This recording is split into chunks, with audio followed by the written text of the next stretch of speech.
allegiance to the flag of the United States of America and to the republic for which it stands, one nation, under God, indivisible, with liberty and justice for all.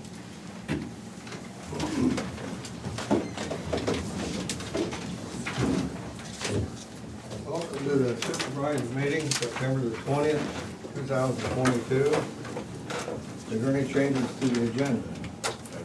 I have none. We shall meet with department heads and elected officials. Sarah Doty, auditor's office, payroll clerk. Good morning, just keeping busy as usual, nothing new to report at this time. Okay, thank you. Colin Gersh, IT department. Just keep busy like always, catch up on projects, nothing to report. Kevin Glendenning, county sheriff. Good morning. Been another busy week. Our jail population's up to 99, 18 out of county. There's a jury trial going today upstairs. That's on a robbery from last year. So hopefully we'll move some of those through the court services and get some of those out of our jails, I hope. But other than that, yesterday we had a meeting on the ISIX, the radio system. Appreciate you guys that were able to attend. It was pretty difficult to sit through some of that education on radio. Trying to learn a lot myself on it, and it was interesting. We tested the state system throughout Des Moines County. It was very, very comparable to ours, and it comes with some positives, but there's also some expenses. So we'll probably begin to evaluate those as a group, first responders, law enforcement, fire in Des Moines County over the next probably several months to year, and plan out over the next couple of years how we want that to go. It's something we need to keep on our minds of how to improve the system and how to have better communication, interoperability with other agencies. Continue to go through the Motorola system, the record management and CAD. We have several of our staff over at the police department today, and they're building the system, and hopefully this will kind of be the conclusion of that this week, and then we'll start some training in the weeks and months to come. And we're hoping to go live with that whole system countywide by February, early March is the current timeline. So we've had a lot of involvement in that. Colin and his staff and the PD, West Burlington, the jail, and our staff have all been heavily involved. So it's taken a lot to build it, to work for us here in Des Moines County, but it'll be worth it when it's done. It looks to be a really good system. There's a couple things I'm forgetting from last week, but they come back to me, I'll hit you on public comment. But that's all I've got for now. Okay, thank you, Kevin. Yeah. Rodney Blazer, maintenance. Good morning. Nothing new to report, just having a good item today. Okay, thank you, Rodney. Terry Johnson, county auditor. Good morning. Today is National Voter Registration Day. We have provided, the library asked, so we provided them with voter registration forms and all of that, so they've got that. As regarding to the election, our UCAVA voters, which are overseas citizens and military, we have to start mailing either mail or email their packets to them by the end of the week. They're the first ones that get their stuff mailed to them, and so far we've got one that we need to mail and 6 to email, so that's so far, but as they come in, then we'll send them out. And the SOS office should be sending out reminders of the new polling locations. They sent those out prior to the primary election, and then they're sending them out again prior to the general election. We figured that would be a lot easier for them to do it than for us to print it ourselves for every registered voter and put postage on it, so. Okay. Okay, thanks, Terry. Mike James, Southeast Valley Regional Planning. Yeah, good morning. Things go pretty well, pretty much business as usual. Nothing really urgent to report, just got a couple permits. Probably have a subdivision on the agenda for next week, minor subdivision. Then we'll have our work session next week on wind and solar ordinance. And I think Jared will be back in the office, I think tomorrow too, so Okay. we'll get to see him back. Take a break. Relieve a few things for me, so. Okay. Thanks, Zach. Yep. Chris Lee, Conservation. Good morning. Just got back from a conference interview, so it seems like we've had a lot of things going on Tuesdays here lately, so this last couple of weeks. So our statewide County Conservation Conference was up in Dubuque County. It was pretty neat stuff over there. We are gearing up for our annual big Halloween event, our Halloween trick-or-treating event in Big Hollow.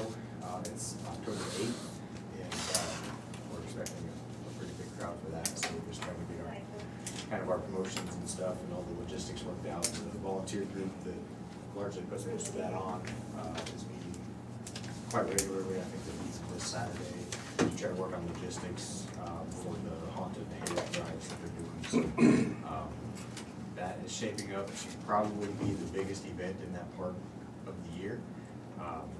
Bigger even than the Youth Jamboree, I think. And so we invite folks out October 8th, 4 o'clock to 6 o'clock will be the trick-or-treating, kind of the family side of things. And then we'll have a little gap in there, and then from 7 to 9, it's kind of more of the older kid and adult program where it's gonna be the haunted hayride rides through the forest area where they set up all the haunted stuff, and then we're gonna have a live band. If anybody knows of a band that wants to play at this event, I'm struggling to find one. And then we'll have s'mores and food trucks and all sorts of fun stuff, so. Looking forward to seeing everybody. From when to when? So the first part, the family part, is 4 till 6, and then 7 till 9 is the haunted hayracks, kind of the more older kid and adult part. Tom, Jim, it's time to get the band back together, boys.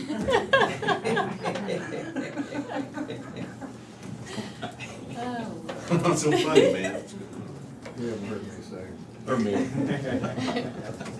Or you, I suspect. Thanks, Chris. Janelle, how's the treasurer's office? We're busy, very busy. Very busy? So just a reminder, September 30th is the last day for the first half property taxes. Thank you. In line, Seal Region? Yeah, good morning. I'd like to thank our sheriff and his crew. He had quite a crew there on Friday for learning about crisis services, and I appreciate you coming out and meeting with the region.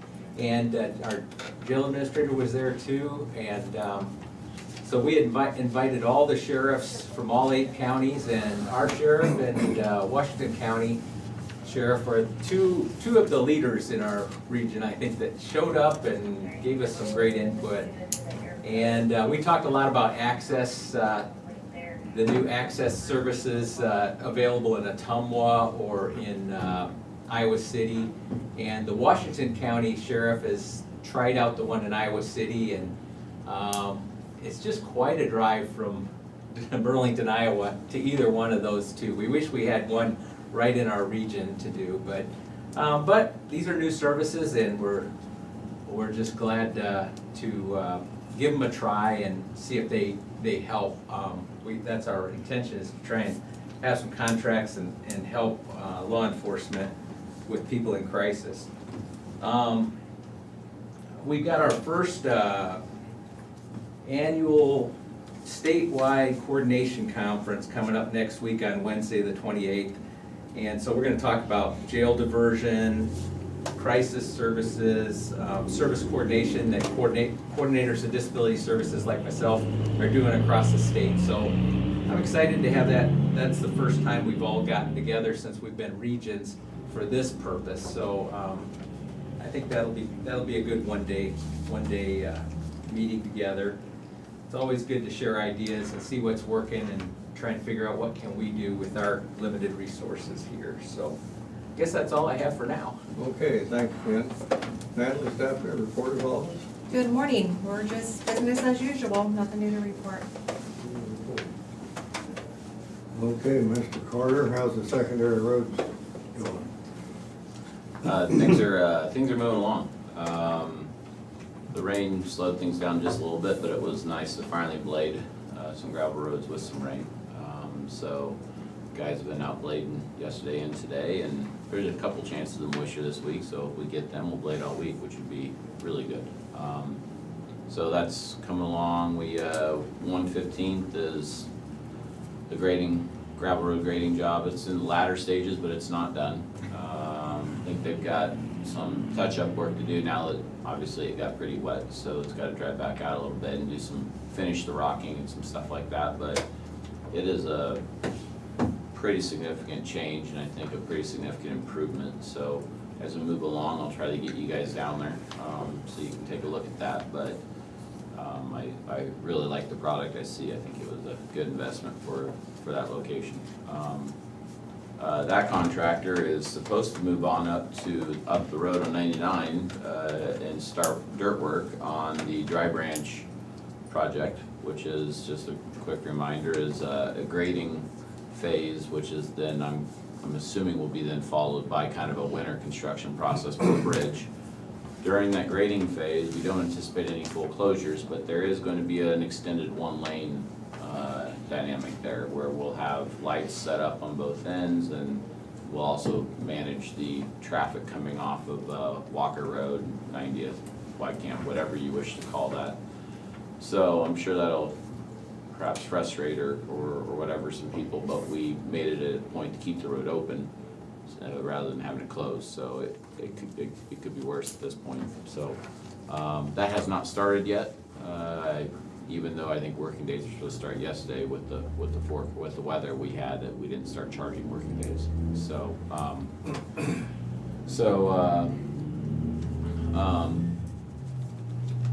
anyway, yeah, I mean, Pleasant Grove's open. I think it looks good, and we're just working on other projects, getting things done.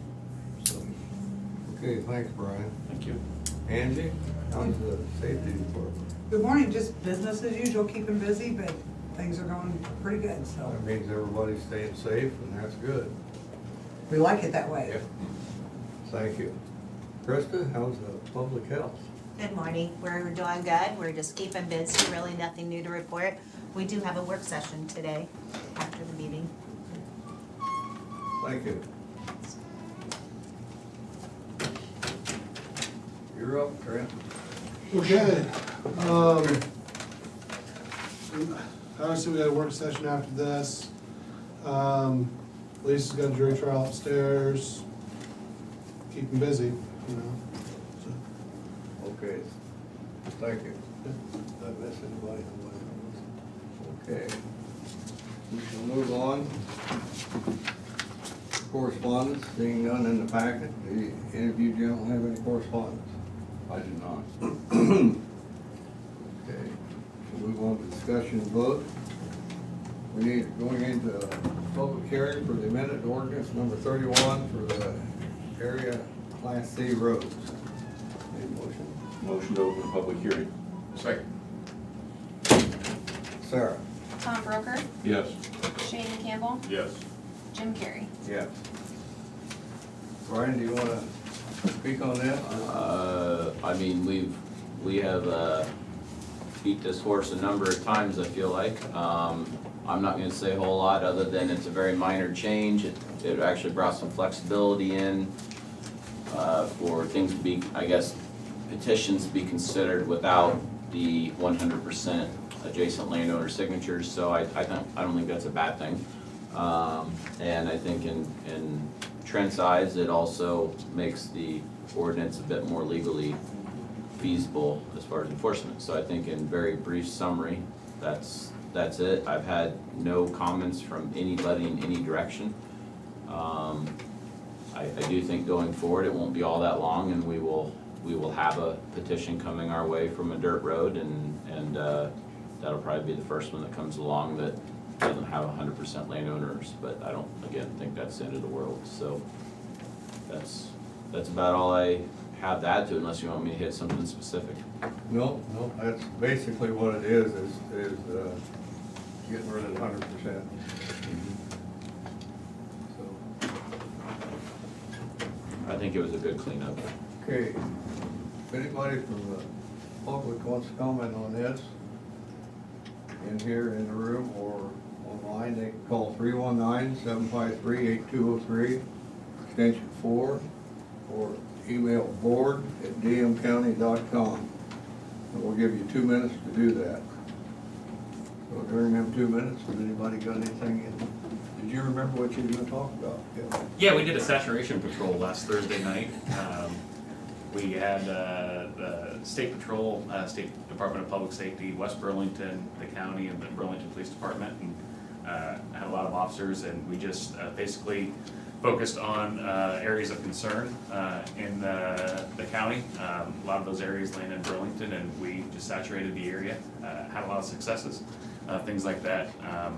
And just kind of send the message that there's that heavy presence which can really help with the concerning areas, and it was successful. So we're glad to have all the participants, and it went really well. Increase our jail population, but that's the side effect of that. Check out those Class C roads while you're at the process. Can't remember if that would have been before or after the rain. I saw some of those roads yesterday when we were doing the testing, and I was challenged to try one down off of Rock Springs, and I thought it may not be a good idea. If it rained out there, you may want to think twice. Yeah. I've been stuck on that road way back when. It sticks with you. Yeah.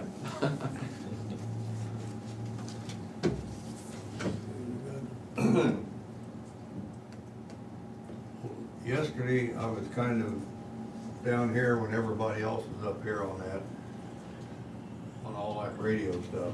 It's a lot. It is. I've had to go through some study manuals. Shanna passed on some information that she had to do through some of her training, and I've tried to gain a basic knowledge, because when they talk to you, they expect you to know a lot of these things about narrow banding and UHF and VHF and 700-800 megahertz, and when they start talking to you, you're like, I'm not tracking here, but I've tried to learn as much as I can just to gain that understanding and what concerns we need to be aware of for the future. About 10 years ago, they forced narrow banding, where that caused us to have to add some repeaters, basically improve signal strength throughout Des Moines County, as opposed to just our tower on Golf Course Road. And having to add those repeaters is a significant cost. There's thoughts that in the coming years there could be a requirement to narrow band again, which on a very basic level, my understanding is it's just creating more real estate, more room for additional broadcasts. And if that was forced again, then that would require additional repeaters on our current system at another significant cost. But with the state system, they maintain it, they keep that up, and it's digital. So trying to gain some understanding on that is, it's been an uphill battle for me as well. Okay, I think maybe it was just an overview to give us sort of a framework to think about it, because Yeah. why, you get into too much of that stuff. And they love that stuff. I mean, that's Yeah. essentially they're first responders who have begun to do that as their full-time job. I mean, they're self-proclaimed radio geeks. They love it. They breathe it. Yes, yeah, it's what they really enjoy, and it's needed, especially in those bigger departments. And to use that resource here locally when we don't have those kind of folks, it's great to have. And Colin's sitting there laughing at you guys while you're talking. I probably said 4 things that were wrong. It's burning up right now. Okay, 2 minutes are up, so nobody called in, nobody had any comments. So. Motion to close the public hearing. Second. Sarah? Tom Broker, Yes. Shane McCampbell, Yes. Jim Carrey. Yes. Make a motion to approve reading number 2 of the amended ordinance 31, and to waive the third hearing. Second. Sarah? Tom Broker, Yes. Shane McCampbell, Yes. Jim Carrey. Yes.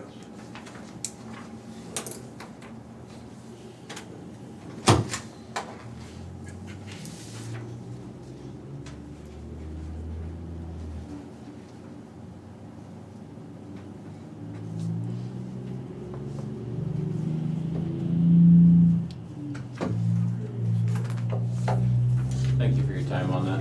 Appreciate it. It's been dragging out for a while on that one. So thanks to Trent also for his advice along the way. Okay, we have payroll claim reimbursements in the amount of $485.89, and nothing for non-cashable taxes. Second. Sarah? Shane McCampbell, Yes. Tom Broker, Yes. Jim Carrey. Yes.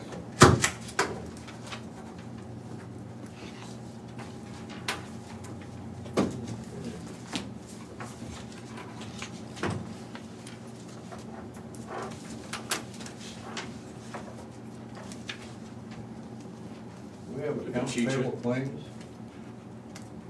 Should be in there. It was in there. Yeah. Oh, here it is. Don't scare me like that. Boy, right here, Terry. Okay. We found it. I must have slid it over when I did that other. We have account payable claims in the amount of $955,558.45. Motion to approve. Second. Sarah? Tom Broker, Yes. Shane McCampbell. Yes. Jim Carrey. Yes. You don't like to do that every once in a while, you ought to see a look on your face. I know it's in there, Jim. No doubt. Okay, we have personnel actions. First off, we have one for the conservation. And that's for Marcus Hack, Environmental Education Manager. It's a promotion from naturalist to environmental education. Previous salary was $45,197.02. The new rate is $48,963.44, and that's per year. Motion to approve. Second. Sarah? Shane McCampbell, Yes. Tom Broker. Yes. Jim Carrey. Yes.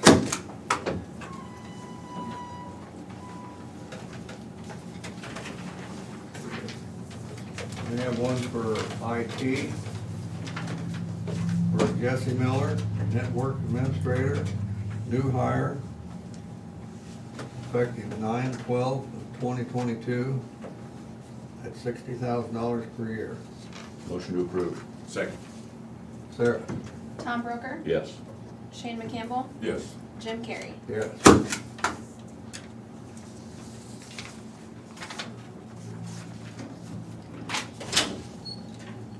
We have one for maintenance, Gage Johnson. It's anniversary date, previous rate $38,136.53. The new rate is $38,934.74. Motion to approve. Second. Sarah? Shane McCampbell, Yes. Tom Broker, Yes. Jim Carrey. Yes.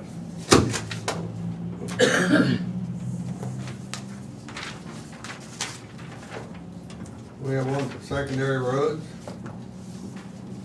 For Corey Klink, retirement, last day of work, 9/1/22. The final rate of pay was $27.58 an hour. Motion to approve. Second. Sarah? Tom Broker, Yes. Shane McCampbell, Yes. Jim Carrey. Yes. I'd like to say thanks to Corey. He was with us for almost 16 years, and he had planned all along to retire this fall. He retired just a little bit earlier than he had planned, but so we appreciated him running Motivator and doing a good job in his district for those years, and I'm sure he will enjoy his retirement also. Word would second that. Thanks.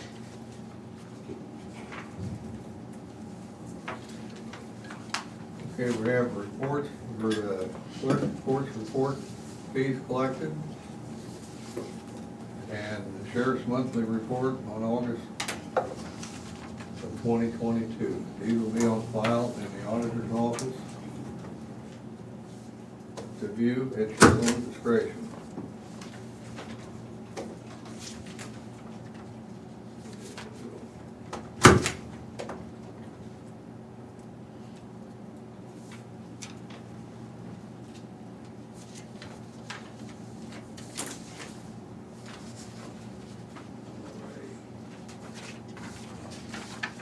Now we have the minutes for the regular meeting on September 13th, 2022. Motion to approve. Second. Sarah? Tom Broker, Yes. Shane McCampbell, Yes. Jim Carrey. Yes.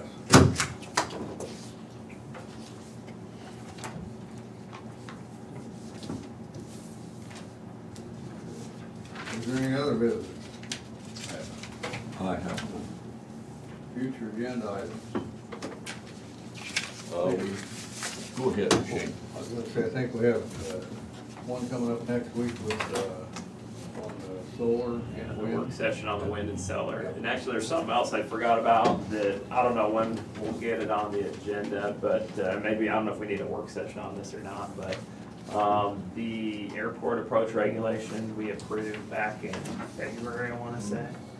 As we went through the process in Burlington, there was something else that we needed to add in for them that I think applies to the county too, so I think we wanna make a little amendment to that at some point here in the next month or so. Just as a heads up. Is that an And I don't know, ordinance? what's that? Is it an ordinance? Yeah, it's an ordinance, yep. So you gotta go through the hearings and all Yeah. that stuff, yep. Is it a major change or just a tweak? I don't think that matters. Yeah, no. Well, as far as the process, it doesn't, but I was just curious. It's not a massive change, but maybe I'll look at counter, maybe we'll do a work session on it just so I can explain what it is and then we'll get the process laid out. We also need an agenda item next week for the fall rural cleanup. As Terry reminded me. And you reminded me, Well- because you said you got a phone call. Yeah, someone reminded me. Tis the season. How much would? I think to go back to Shane's question though, because we just redid that 2 mile zoning ordinance and then part of that afterwards brought into the airport kind of, that special zone there. So I think it's probably gonna be a tweak in comparison to that. Oh, absolutely. Yes. Yeah, So I think but the the- process for approval would be Yeah, Sure, that's yeah. it, the same still process. approved, yeah, but it can just be a short amendment of whatever needs to be tweaked. We can, set that fall cleanup next week. I looked at the dates when we did it last year, and so I did the comparable dates on there. And I sent it to the landfill to make sure that nothing has changed, and I think, what did I say, there was about $6,700 in credits. Something like that. You say how much, 67? 700, 6,700, a little over. So, now, before rural residents only, so. You don't have to throw it in the ditch, you can take it to the dump for free. Landfill. Recycling center, if it's a appliance. That's a call I don't need. If you can, put me on the agenda next week, I'll present our annual report. It'll just be a quick update for you. Does he get last on the agenda like I do when I do mine? No, he's in the No, he only spends about There's the 15 minutes round up there. He said quick. We put yours on the back of the agenda.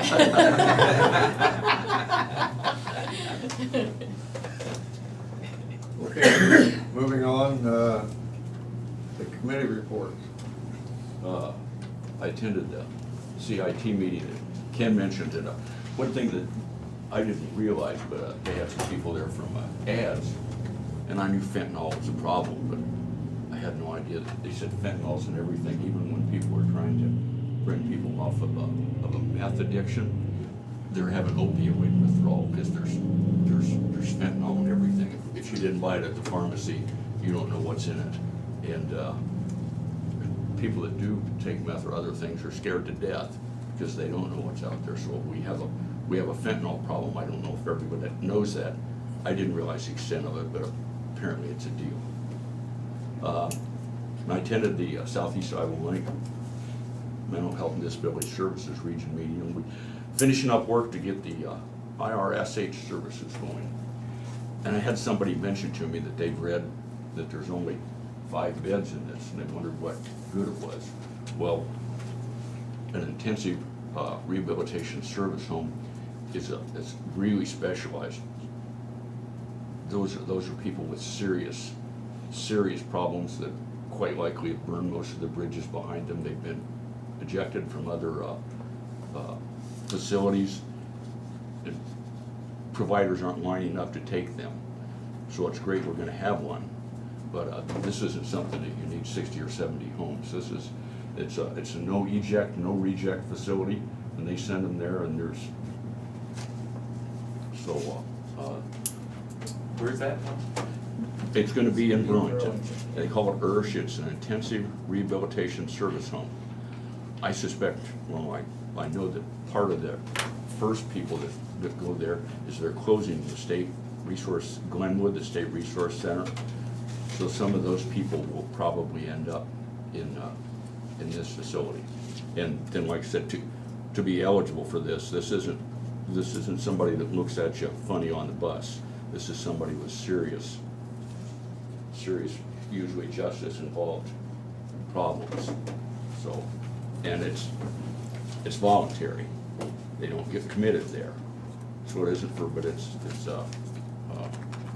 another resource. They'll have an assessment done to figure out if they need that high level of care, and, yeah. But it'll be here in Burlington on the south side, so, And the state says we have to have one. yeah. They decided that 3 years ago. I was on that committee. And they didn't think anybody would do it because they had to change the reimbursement rate. And if it's no eject, no reject, you can't turn down somebody just for whatever reason. You have to take them. So it took a little while to entice somebody to want to do that. Yeah. So, But they definitely have to meet the assessment level, because we asked questions about that. We gotta make sure the right people are placed in that facility that really need that high level of care, so. And it is reimbursed by Medicaid, like Tom said, at a higher reimbursement rate. So that'll be at the highest tier rate. So is that just level got 3, changed. level Yeah, it's a 4 special inpatient urgent. they have a special rate for it, don't they? Special Ken? rate, yeah, special rate higher than any other rate Wasn't even that we've B9 seen. and stuff. To put it in perspective, if you had one of those type of homes in every community, like those 5 people that really need that level of intensive care, they are 90% of the calls that you have on mental health. It's not dozens and dozens of people. It's the ones that go to the hospital and then they get released within hours. They do what they say is return them to a baseline where they're no longer that immediate threat to themselves or others. And then they're released back into the community, but within hours, they either return to the same environment that caused them to do the things that they were doing, and then you're dealing with them again that same night or the next day. There's people out there that need that level of care. It's just, hopefully we can use new skills that we're learning to talk them into being there voluntarily, to get the help that they need. But once you get them there and then helping them maintain that, when they have that level of care, they really do, they see that positive change. Well, is this mental health or is this substance abuse? This, well, the particular version, don't tell me if I'm wrong, here, intellectual disability can be part of the diagnosis, but it has to have some mental health So it's dual issues to meet. diagnosis. And what we mentioned at that CIT, there's a service that's not available in Burlington, a 23-hour observation and hold, where if an officer takes the individual to that, again, it's voluntary, but that facility can hold them for 23 hours and assess them, maybe come down off drugs and alcohol and everything, but it's pretty much gotta be a hospital. And nobody in this area, the closest one we can find is in Ottumwa. Of course, nobody's gonna go to Ottumwa. Yeah, we have a SIAC contract too, where SIAC can take people to Ottumwa to that 23-hour observation and holding, but it's still such a long ways, and sometimes it'll take 3 or 4 hours for SIAC to be able to transport before, so it's not perfect. It'd be nice SIAC to has have these close- same struggles, so they're struggling with manpower right now.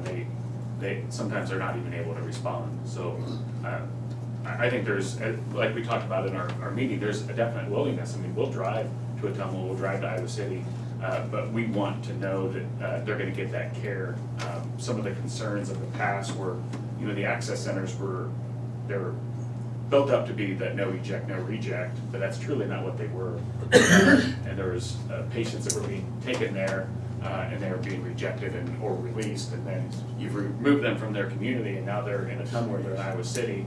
Then how do you get them back to the community, or if they just end up homeless at that area? And we don't want that. So those were struggles when we take somebody there and then they'd be released within an hour or two. And there was we weren't seeing that positive change. So we're working towards that, and I think we're all in this together. We want to see that. I think we're moving in the right direction. That's all I've got. That's a bunch. It's a problem. I had two, but the only thing I wanted to report is that on mandatory reporting, we've really got with the youth, we've really got some issues here in Des Moines County. We've got some wonderful parents in Des Moines County, but we've got some parents that really need help. And the kids are the ones that take the brunt of that blow. So I just want to remind everybody and anybody that's watching that if you live in Des Moines County and you actually see something, you really are a mandatory reporter and you need to report that. So there's a lot of kids going through a lot of traumatic things right here in Des Moines County, so we just need to be mindful of that. That's all I've got. Well, Krista, thanks. You give an update on the Board of Health for me, so I appreciate that. I'm And- just giving the update. Do you want me to give a brief update? Sorry. Well, you said there wasn't much going on outside of our meeting. We discussed about what we're gonna have a work session on.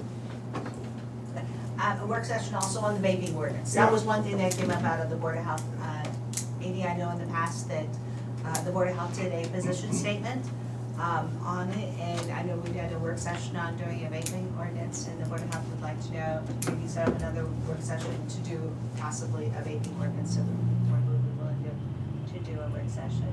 Sorry, I should have mentioned that earlier. Then I had a rural utility service system meeting. Everything's going well. Our new hire, we give him his 6 months probation and everything's over, and we gave him a raise. And our pump truck that we bought last year is doing real well. It saved us over $68,000 this year on doing our own pumping, so it's worked out real well. It's a good decision to buy that. That's all I had. Jimmy, I just want to throw out there again, just a reminder that we do have a machine for styrofoam to help you get rid of those things, so you don't have to be slick and throw it away or try to flush it. We've got a machine now that's dealing with that, so just want to remind everybody of that. Styrofoam. Okay, public input. Anybody from public have anything to say? We'll give you 2 minutes. If you're listening online, you can call the board at 319-753-8203, extension 4, or you can email the board at dmcounty.com. We'll give you 2 minutes to do that. And we've got 2 minutes in here. Does anybody have anything else they want to bring up? No, other than to say that with the vaping ordinance, I know when we went to Tall Cop, and you had some people that have left Tall Cop. I've seen him yet. Yeah, if you're doing that, I think I'd wanna get in touch with him, cause that was one of the things he hit on, was these legal kind of synthetic drug replacements, I would call them. That's a lot of what he They're really vape. Yeah, go ahead. works on, where he's saying these things that are like, Kraton's one of them, but there's a whole laundry list of them where there's these synthetic, what he's calling drug replacements, things that are being put out there that when they're used in combination, create the effects that people would have if they were using hard drugs. And they're on the market because they're on the market as supplements or vitamins. And so they're not regulated until after the fact. So he did talk a bit about legislation and said that, there's certain places where they, so I think I'd like to at least get, when you're talking that, I'd like to get his spin, if that's something we're gonna do, to really try to say it, because there's a lot of those things that are pretty, like, they have several THC variants that are legal, because they're not the exact specific one that's regulated, that are out there, is just one example. And honestly, that's the least concerning of the examples, really. There's several examples of things that are out there that are really synthetic drugs replacing other drugs that I think are concerning, wouldn't you? So, like, if you guys remember bath salts, those were a major concern. That was a synthetic drug. But the code changes couldn't keep up with the chemistry changes. Right. So you build the code, and you do those legislative updates, but then they just simply change the chemical makeup to the point where we would seize these, have them tested, and the lab results wouldn't show that it wouldn't meet the standard for the charges. So it's very hard to keep up with those changes, and just to make a blanket code on it is nearly impossible for their ability to simply change the chemical makeup. Right. It's an uphill battle if you're not able to make that blanket code. And most of it's gonna be synthetic now that we're gonna see. I just want to piggyback on what Trent said, that vaping really is, we really need to have tall come, but vaping really is starting to become an issue, and I didn't realize that it was. But you've got kids now carrying vapes into school, and these aren't even tobacco vapes, these are weed. And the vape pens that are walking down the street smoking weed and stuff like that.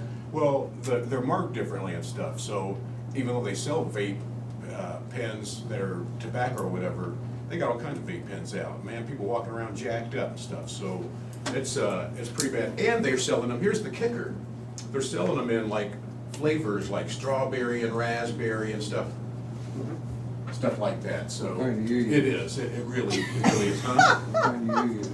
We're live right now. My buddy's in Temple pimping. You do all these flavors, I think. None of that.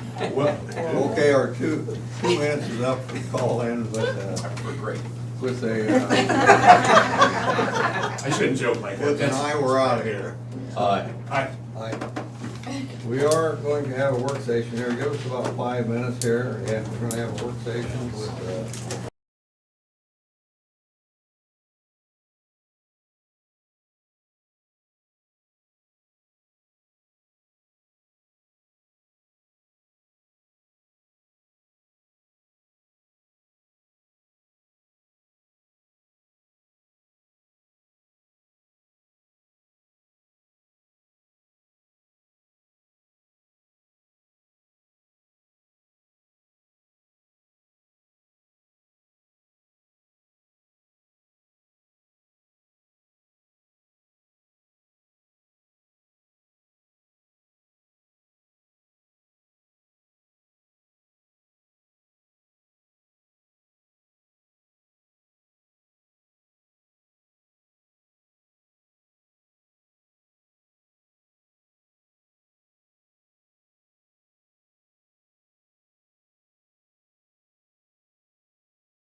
What? Oh, yeah.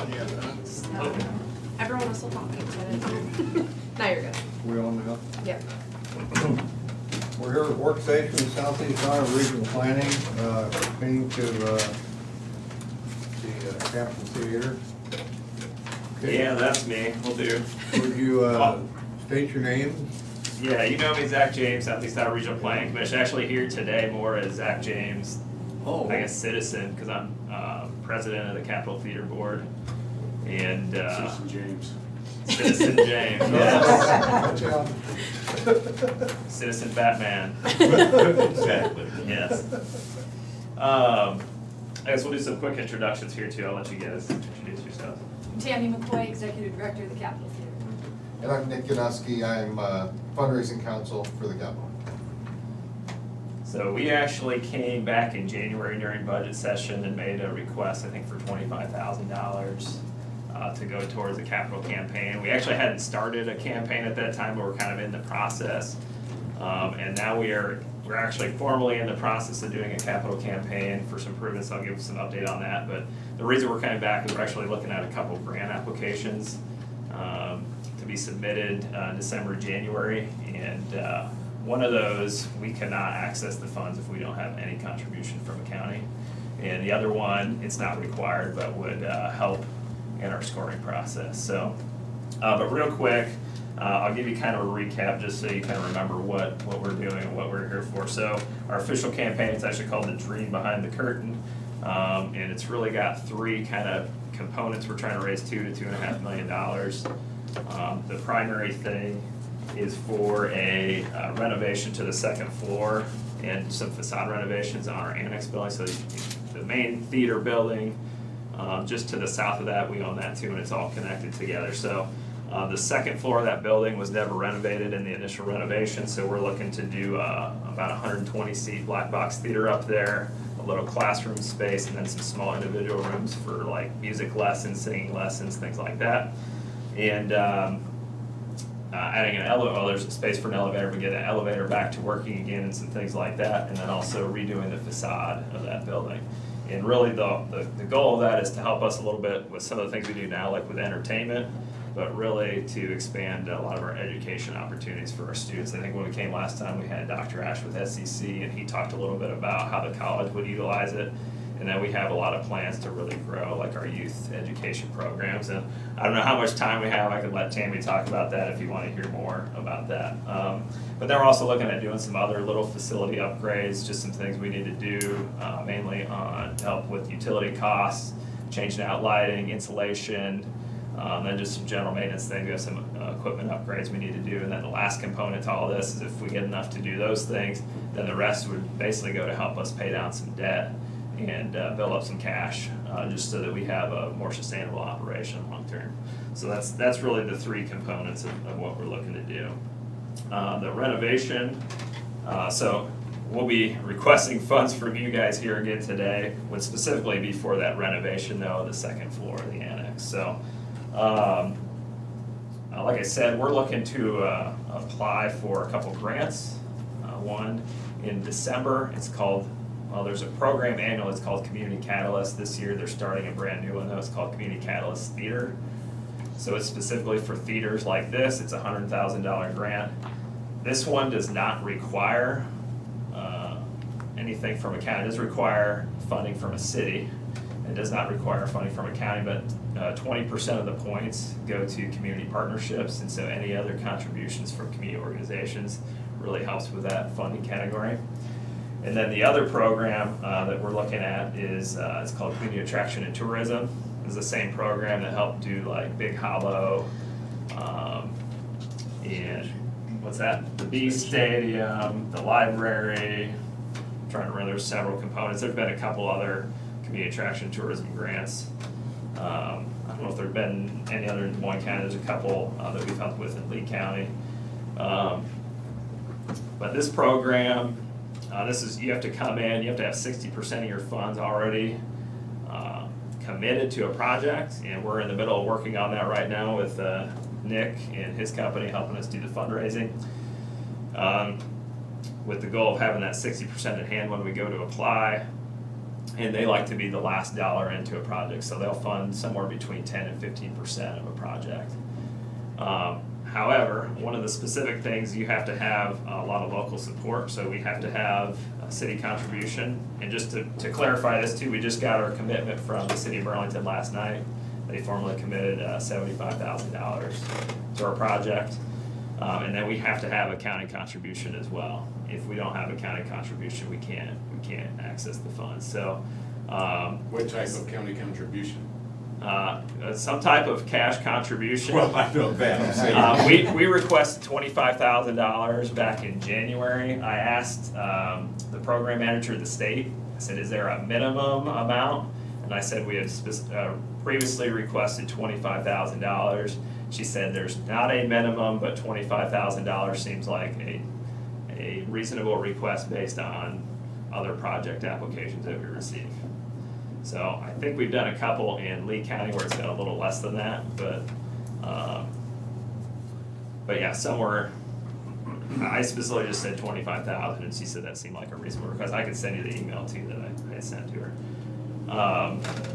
So that would help us leverage. We're looking at probably, based on our estimates for that renovation, somewhere around $150,000 to $200,000 in a grant. So your contribution wouldn't guarantee you, but hopefully would help us leverage that $150,000 to $200,000. So basically, we're here just to make that request again, to help us leverage some of these other grant programs to help us meet our goals, and be willing to answer any questions or give any information that you guys might need or send to you.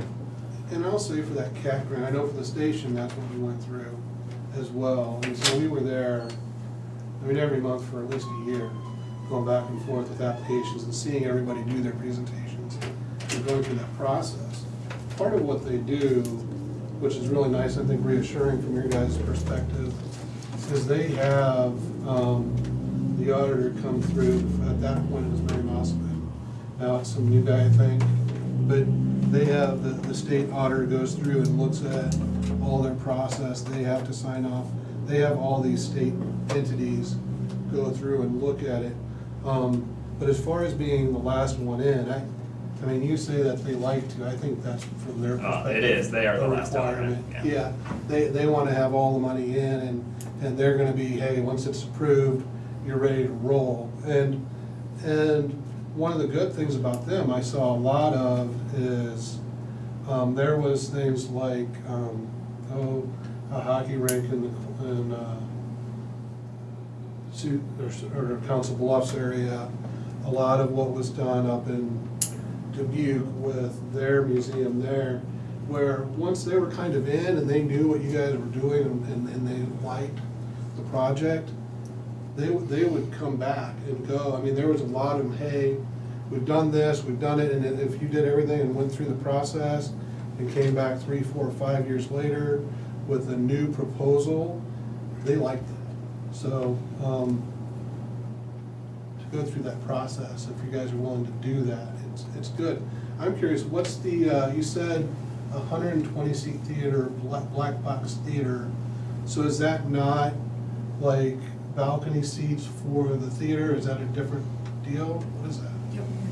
Oh, go ahead, yeah. So the black box will be, it's kind of a transitional space, so the stage can be in the center of the room, so we can have theater in the round, but it also can be moved to one end or the other of the room. So the seating is flexible, the stage is flexible, it's a flexible space. So we can do like a comedy club, we can do kids' theater there, we can do smaller entertainment venues. There's lots of different things we can use that space for. We can also use it as a rental space for the general community if they just need a space to rent for one of their own private parties. And the other thing, if I can, I just want to also let you know that we're really concentrating, we've always been doing entertainment, and we've always seen ourselves as a place for social connection. The big thing, the big change here is we're adding this educational element, and it's going to be a very big part of what the Capitol becomes. In fact, we're going to take the word theater off, and it will be a performing arts venue. And so we will be offering things for kids, little ones, like 2, 3 years old, doing kinder music, School of Rock, group lessons, do things we can help people here in town that are already doing private lessons to help them not take that away from them. And so we want to open this up to the county, we want to open this up to the surrounding area and bring people in to be able to experience music, drama, even some of the script writing, songwriting. There's just a lot of different people coming together that want to be a part of this educational part.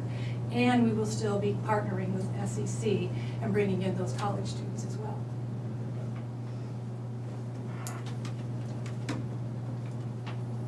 What about Nick? How much money you got? How much money do I got? He's working on it. We're working on it, yeah. We've identified through our process about $4 million in the community from mostly private individuals who we're gonna be going and asking for money for, we've started to ask money for. And so we're going through that process. The only thing I would add is, one of the other thing my firm does is we look at our organizations we work with and identify what their economic impact in the community is. For the capital, it was a little difficult coming up with the number with COVID and all the other things that were going on. But we estimate, the capital has about a $500,000 economic impact annually on the local community. Within 5 years of the completion of this project, we expect attendance to rise 40%, raising the economic impact, the same. So, I think, you all know Tammy, you've all seen what she's on at the Art Center. I bet she's gonna, over time, I bet she's gonna blow that number out of the water. But that's our estimate on what the capital brings to the community from a financial perspective. Obviously, from a social perspective, that's more difficult to measure. But I do know that the board and Tammy, they see the capital as a place where all people can come together, all social classes, all races, everything. They want it to be the center of downtown with the 300 units, residential units coming to downtown. They see the capital as being the place for all those people to come and spend their time, at least some of their time, and fulfill that spiritual part of that arts and culture that people look for. So, so that's what I got. Is Tom making the face? I don't think my feelings are a surprise to anybody. As far, maybe I'm not in favor of $25,000. Maybe something smaller to make you eligible for that grant. Talk about, my principle has always been that the citizens of Des Moines County did not elect us to take tax dollars from them to give to causes that two out of three of us find worthy. I think fundraising is best done in private companies, private individuals, but that hasn't been a secret, and I haven't changed all the time I'm sitting here. But I'm upfront about it. I think I've told you before. Oh, we've talked about it plenty of Anyway, so I knew you'd heard it before, so anyway, but that's where I am. I'm the softy, man. I'm down for 25 grand. I am. I'm down for 25 grand. I feel like we could make that work with ARPA funds, and I'm not as hardcore as Thomas is, though I appreciate Thomas's perspective. I'm okay with that. I feel like you guys could really make that money work. Case like this, it'd be best for me to flip a damn coin. Let me throw out one more thing. As goes with ARPA funds, and that's, free money and everything, and that looks great. We pretty much allocated most of it. And part of what we're using it for is stuff that the county's gonna have to pay for eventually. The state has gifted us with some bridges and some infrastructure because they didn't want it anymore. Highway 34, Highway 99. So anyway, so when those need to be fixed, we can't bond for that without a referendum, a vote, the chances of that passing a vote pretty much around zero. So it would have to come out of secondary roads budget, which means if it comes out of next year's budget or the year after that budget, then the maintenance of the entire road system will be affected, because there's a limit on what secondary roads can get. They're allowed so many cents out of the general basic levy, and they're allowed so many cents out of the rural services levy. And there's a cap on that. That's all we can give them. Now, they get some state funds and some other stuff, but that's it. The only thing we could do is if we wanted to bond something, and you cannot bond for that stuff. We can do that with ARP funds. So that makes ARP funds sort of a special opportunity. Well, I'll be clear, I don't know that we're asking for it to be ARP funds. No, I'm saying- We're not, like with Burlington, basically, they said, look, we'll donate it, we'll figure out where it comes from, how we pay for it. I And that's, understand, to me, I that's, we don't care how you pay for it. One of the board but we members has really- mentioned ARP funds, so I wanted to throw that out there. Sure, so to us, it's really about, we're trying to access some extra money. Sure. And we need some assistance to help us get there. And I'm So, sure and you I know, don't this care is how not, you do it. this is not any thing, you know, derogation of that cause or you know, Right. No, I saying anything about understand. it. I personally have donated to things that I've turned down in this room. But We got for a that form reason- we'll hand to you. I'm Did you sure bring you your do. checkbook? I'm sure you do. Listen, have you call Mrs. Broker on speaker, let's just see about that. I'm just staking out my position. so No, everybody I knows. fully understand. Like I said, we've talked about that, but I just want to be clear that for us, it's not, we don't necessarily care how it happens. Understood. It's just, Understood. That's gonna have to be something I'm gonna have to think about. Can I also, while you're thinking, Yeah. add, you know, the capital's been up and down, and almost a burden to the community just because it keeps coming back and asking for money. I aim to change that. The reason we are focusing so heavily on education is because that is something that is not anywhere around us, and that will be a draw from all around Burlington and county and around, outside of that, I think. This different focus will change how the theater is in our community. It will bring more people here, it will be sustainable, and it will not be a drain any longer to the community and us. The goal is to not have to come back and ask for money to continue to operate. The goal is to be financially stable, and I believe we can do that through the education program.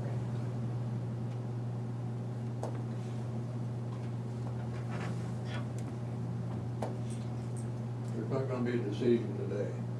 no, and that's Okay. fine. I don't, it's a work Uh, session. You guys would probably have to formally vote on something. Well, I like what you said, that it's gonna bring every community in. Unlike the library where I live in Danville, I couldn't go in that library. Give it to him, That- Jimmy. That's still, that's a thorn in my side, and it really hurts, you know. So, that's why I gotta do a lot of thinking about this. I don't think we have anything else, but thank you for your time, Yeah. and then, Thank you. you know, we'll have to at least have a follow-up at some point, because we do have these applications coming up in the next couple of months. When does your application have to be turned in for that, what is it? The one that's, The the really community. imperative is January 15th. The other one would really be helpful too, that's December 15th, but it's not as imperative, but Well, it would definitely help in our scoring, I think. So, I mean, we've got a window of time, that's part of why we're here again now, because we want to make sure we're not coming in last minute and just doing something at the end, right up on the deadline. And one way I think is if you guys were to say, hey, we can do this much a fiscal year and spread it out over a period of time, that might help meet in the middle. But that's, you guys can discuss that later too. The city of Burlington is doing theirs over 3 years, so, yeah, that's it. Speaking to one of the things that Tammy mentioned about people pulling people in from other towns. I have a friend here in town who actually drives his daughter up to the Quad Cities for the School of Rock to participate in the music training and those things up there. So I do know that people will travel for some of that stuff. Hopefully we'll make it easier on them if we just do it here. Thank you again for your Okay. time. We will send you, just so you can see it, like our campaign brochure, just so you have the information, have it in front of you. We'll make sure Tom gets the donation form. You guys can have it too. So you guys gonna come back down here then on what? What are you guys coming back down to see what the final decision is? What's the game plan on it? I'm here every week, so, I mean, or almost every week, so, You tell me when, I'll be here. yeah. Whenever. Maybe we can give you all some singing lessons and you can sing your responses to us. If Chris, If you Chris get Jimmy is on the looking for result, that that. might not turn out very well. Jimmy's the one thinking on it. I think when he's ready, then he can. Yeah, that's fine. Get it to you. Yeah, whenever you're ready, Jim, I guess, yeah. Okay. I do want to personally say I appreciate the work. I know where you guys are coming from. I think we all appreciate what you guys are trying to do in the community. That's the good stuff. That's good stuff. Thank you. Thank you. Thank you.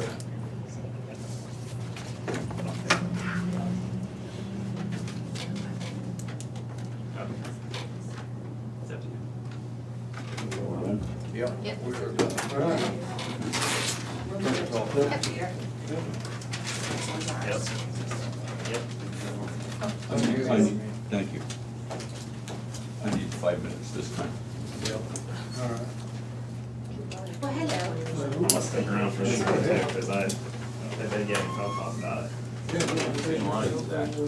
So who do we got? I don't know if I like this.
we do will be a step process.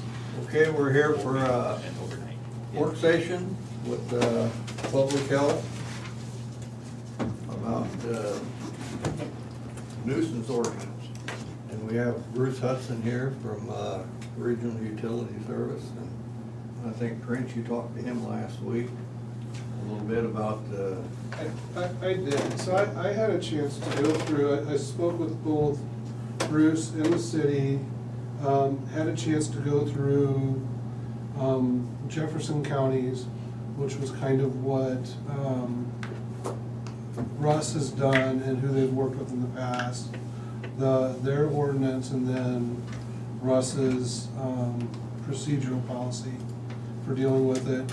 And then I've also got the city's ordinance and went through that.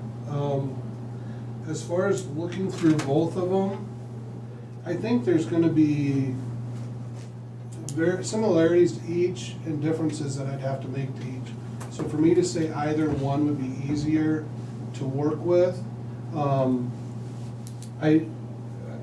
as far as, I was honestly hoping one would be the easy button, we could take and look at their program and just adopt it and say, hey, we're in there. With Russ, the difference is what they're doing in Jefferson County is they're using what I call the old-fashioned just nuisance and abatement system, and then special assessment.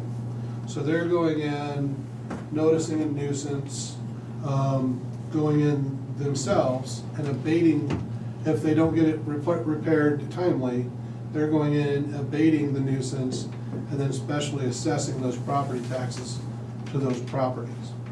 The downside of that is you have owner of a dilapidated property, doesn't have cash to abate the nuisance on their own or refuses to. We go in, or somebody goes in, abates it, specially assesses it, nobody pays the property taxes, goes to property tax sale, nobody wants to buy it because the property's been neglected for however long to get in that situation to begin with. So nobody wants to buy it, that tax lien's never purchased, and so we end up eating that cost. So what the city of Burlington's done, instead of that, and we now have the option to do that as a county, is they've got a program where they go through, notice the nuisance. And it could be, and Russ could go through very similar process, just like the city could either way, notice the nuisance. Then once that time period's lapsed, if they don't correct it, then they go through and essentially take ownership of the property judicially. So go through this kind of nuisance foreclosure process, is what I'll call it, for simplicity's sakes. And then the county would own that property. And then we would abate the nuisance, once we have ownership. And there's two ways to go about it. Some communities go about it, and what the city of Burlington's been doing is they've been abating it themselves and then reselling it. Other communities go about it where they immediately put the property up for sale with the caveat that the buyer, purchaser has a period of time, normally 5 to 6 months, to abate. So they have to guarantee that they will abate that nuisance within a period of time, or the property will go back to the county municipality, in our case, the county. So we would have options to go through and sell immediately, so we wouldn't have that cost of abatement, or we could go ahead and abate and then sell, with the hopes that that would create somewhat of like a revolving fund. I know when I talked to Mr. Bird, that's what Burlington's doing. He talked about having Eric Tisland here to be able to talk a little bit about, because that's something I would like to know is, and I think, and you could probably verify this or yes or no, that if we start this process either way, really we would be towards almost next budget term by the time we've gotten the notices out, we get through the process. So if that's something that you would wanna do and have a line item to say, hey, we're gonna have 25,000, 50,000 that we wanna have available each year, and how many properties does that go to, or does that end up with that, does that end up as a revolving fund? They would have those historical numbers. Unfortunately, he's not here, and I thought he was gonna be, to give us that historical data as to how that actually works out. Is that a one-time investment that then comes back in and revolves, or how much bleed do they have off of that? Are they, say, putting, 50,000 into rehab each year, and then by selling the properties, getting 30, 40,000 back? I don't know the answer to that, and they're not here to brief us that. But I think our real question is, first, who do you want to go with? And then also, which of those three kind of models do we want? Because those are all very different things. I mean, if we go with the traditional, like we have here in Jefferson County, then we have to come up with the initial outlay to abate that nuisance, right? If we go with the foreclosure and immediate sale, then we're not having to come up with money. Now, the downside is that's gonna take the longest to get that nuisance fixed. And it could be we have, somebody comes up, gives us a proposal, buys it, and then 5 months down the road, or 4 months down the road, they're like, heck, this is gonna cost more than what they wanna pay, and they back out, and we're trying to resell it again. And I think you might have seen some of that when you were mayor, with some gray zones. So, I mean, there's some policy decisions that need to be made. I think either way, so first, while we have Russ here, I think we wanna know what their service contract looks like with Jefferson County, what they'd be willing to do with us, right? Russ. Is that correct, Russ? Just, first of all, my name's Bruce, but Russ is the organization.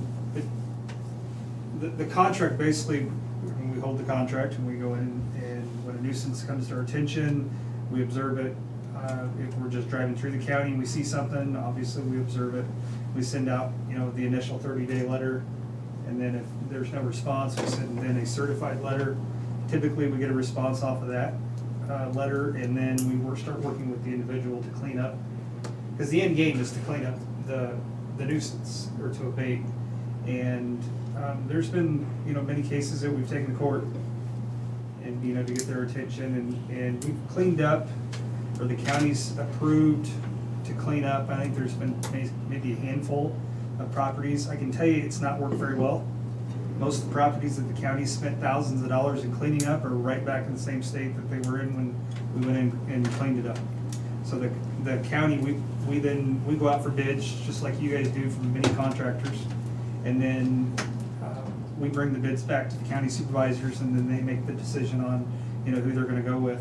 And then we start working towards the process of abating the nuisance. But like I say, in those cases, they're right back in the same state, or darn close to it. So you may wanna really think hard about that road. I like the one with less liability. It takes a little bit more time, but I do. I think that's the one that's going to leave us the most coverage. Because I do think, I agree with, well, I know that's how it works, because it's not in view all the time. And if you don't get neighbors who get tired of saying stuff, some neighbors that just get tired of it and move.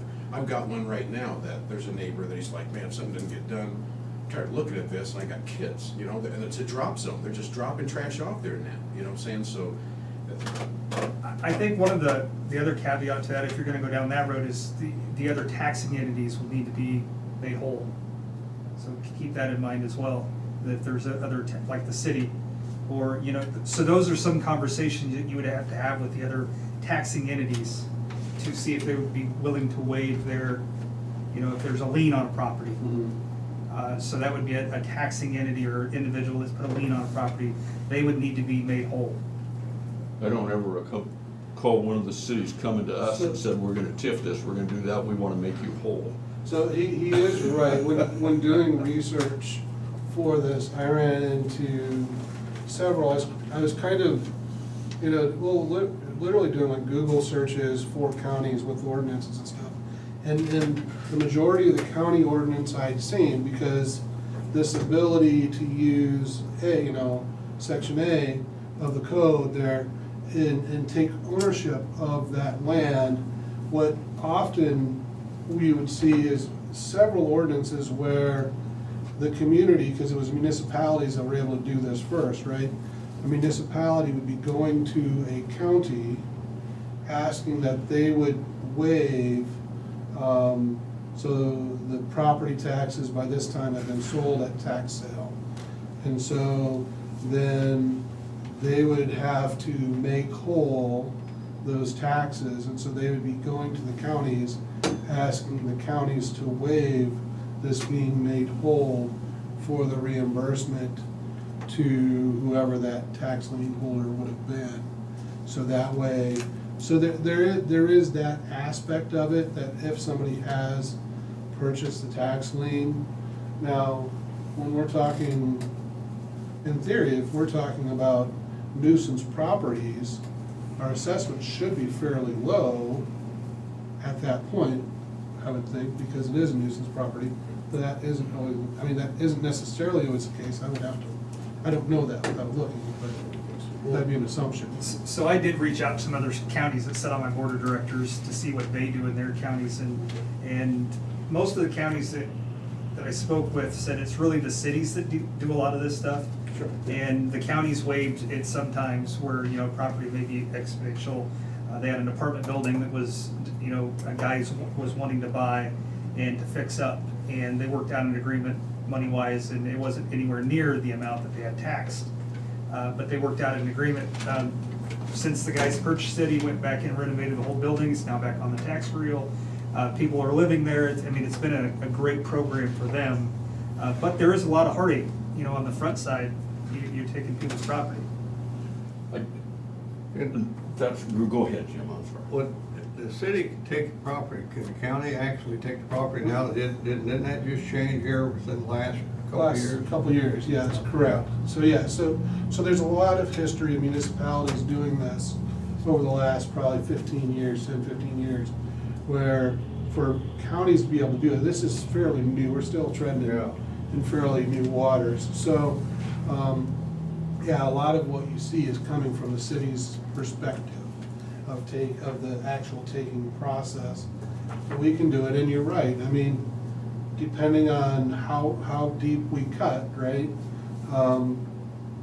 Yeah, there's gonna be some hay, and I'll be honest, there's some protections that's out there legislatively for people that have property tax issues. And when you go through this process, I know I represented at one point, it was a Korean War vet who had a nuisance, a sidewalk nuisance, and literally was in the process of pouring to do, because he didn't have the money to pay to get it fixed, so he went through, removed the concrete, was in the process of trying to fix it, had a heart attack, was in the hospital still, and the judges will stop that.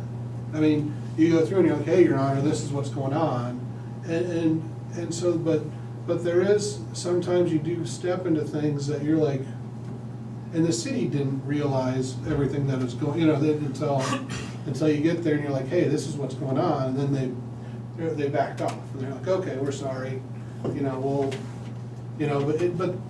that nuisance is still there and still needs addressed. But yeah, do you want to go and take that person's home? Maybe not, unless you absolutely have to.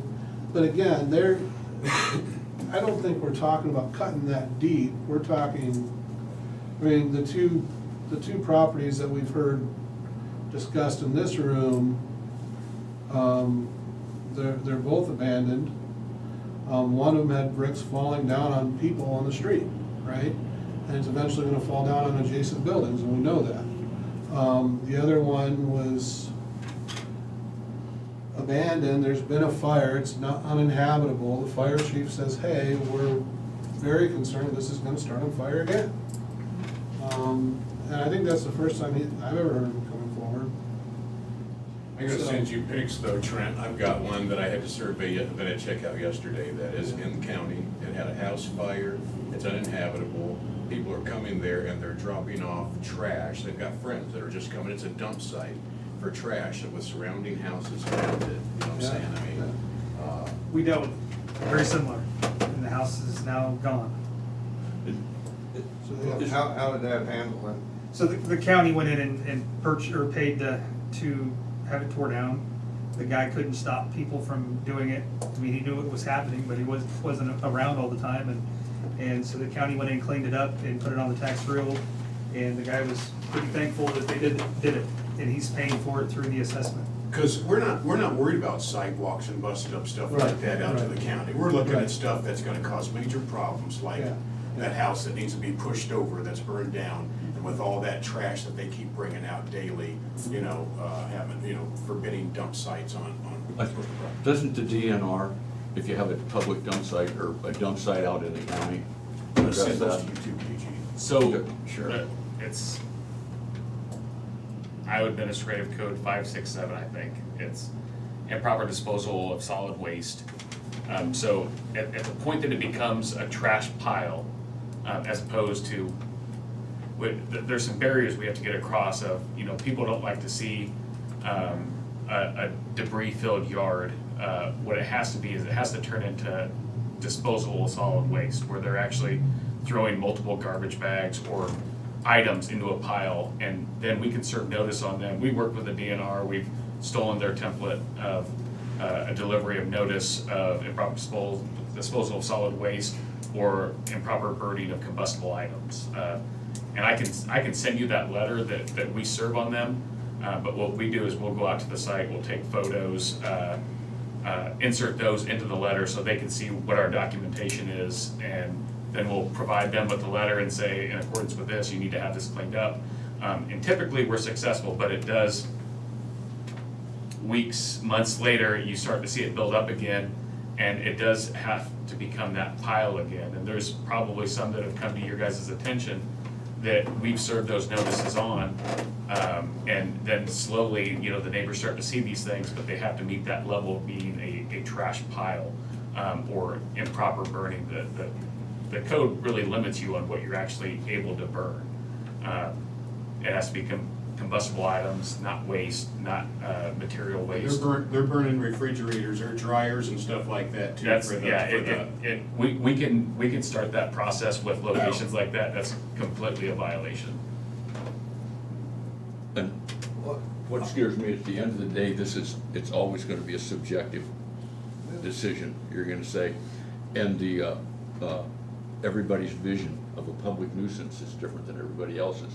Somebody's gonna look and say, this is a public nuisance, I want you to come, look at the neighbors around here, I want you to take care of that.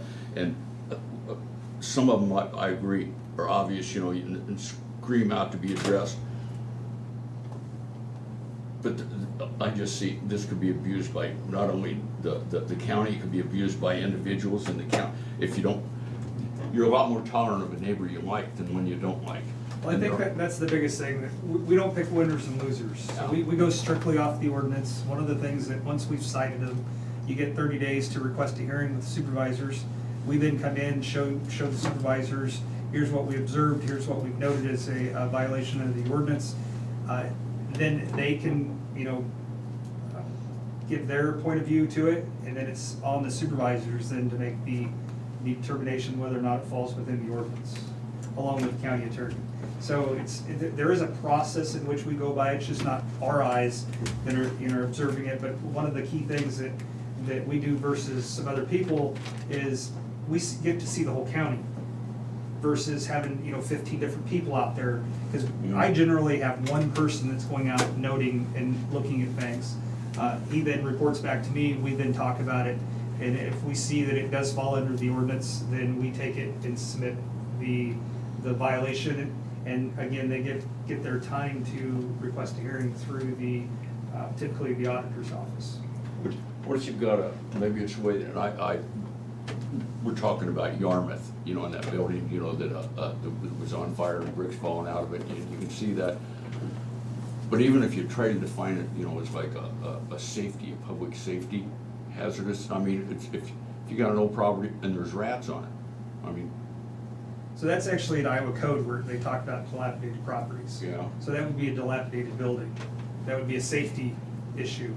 Also, in Louisa County, we have a nuisance ordinance. We really do a lot of our Louisa County stuff through zoning. But we do have animals and harboring of animals and structures that don't have windows, or you know, they have holes in the roof that allows animals to get in, or people to get in. Mm-hmm. So one of the things that we look at in the meantime of a structure needing to have something done with it is we require them to go in and cover up windows, cover up, you know, so people can't get in the structure, but it's not a harboring animals either. And then we start working through the process of getting it torn out.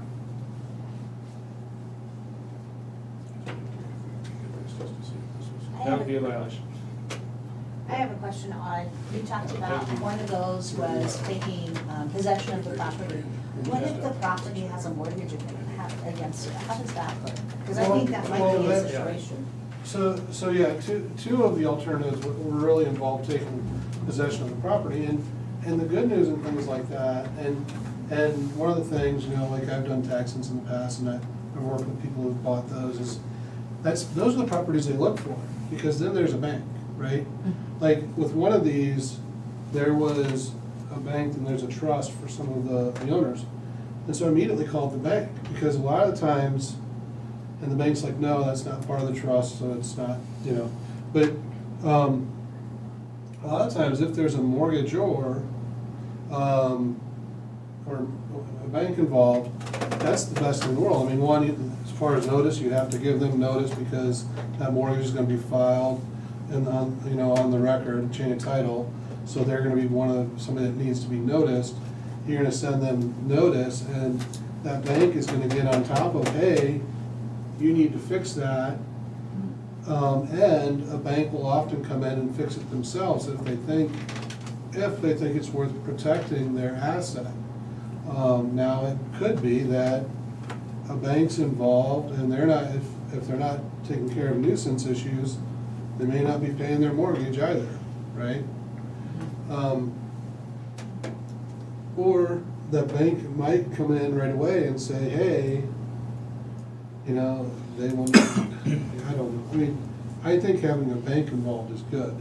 It's much more likely that it's handled, and I mean, ultimately, the best bet for us, I think, I remember, you know, I spent a couple of years as mayor in Danville, and there were some people we had to send every spring, and, you know, at least one letter to tell them to mow their yard. And it was always the same people, and as soon as they got the letter, they would go out and mow their dang yard. But once a month, you were sending them a letter to mow their yard, and they wouldn't do it until they got the letter.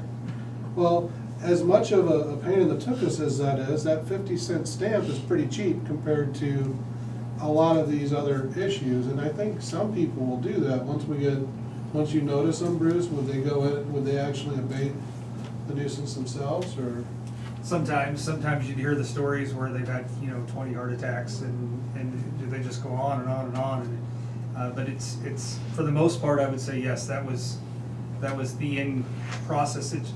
They wouldn't probably never get it done in the time frame that we would allow them, but so long as we were moving forward towards the end result that we wanted, then we would continue to work with them. As soon as they stop, we then hand it over to the county attorney and we move forward in that direction.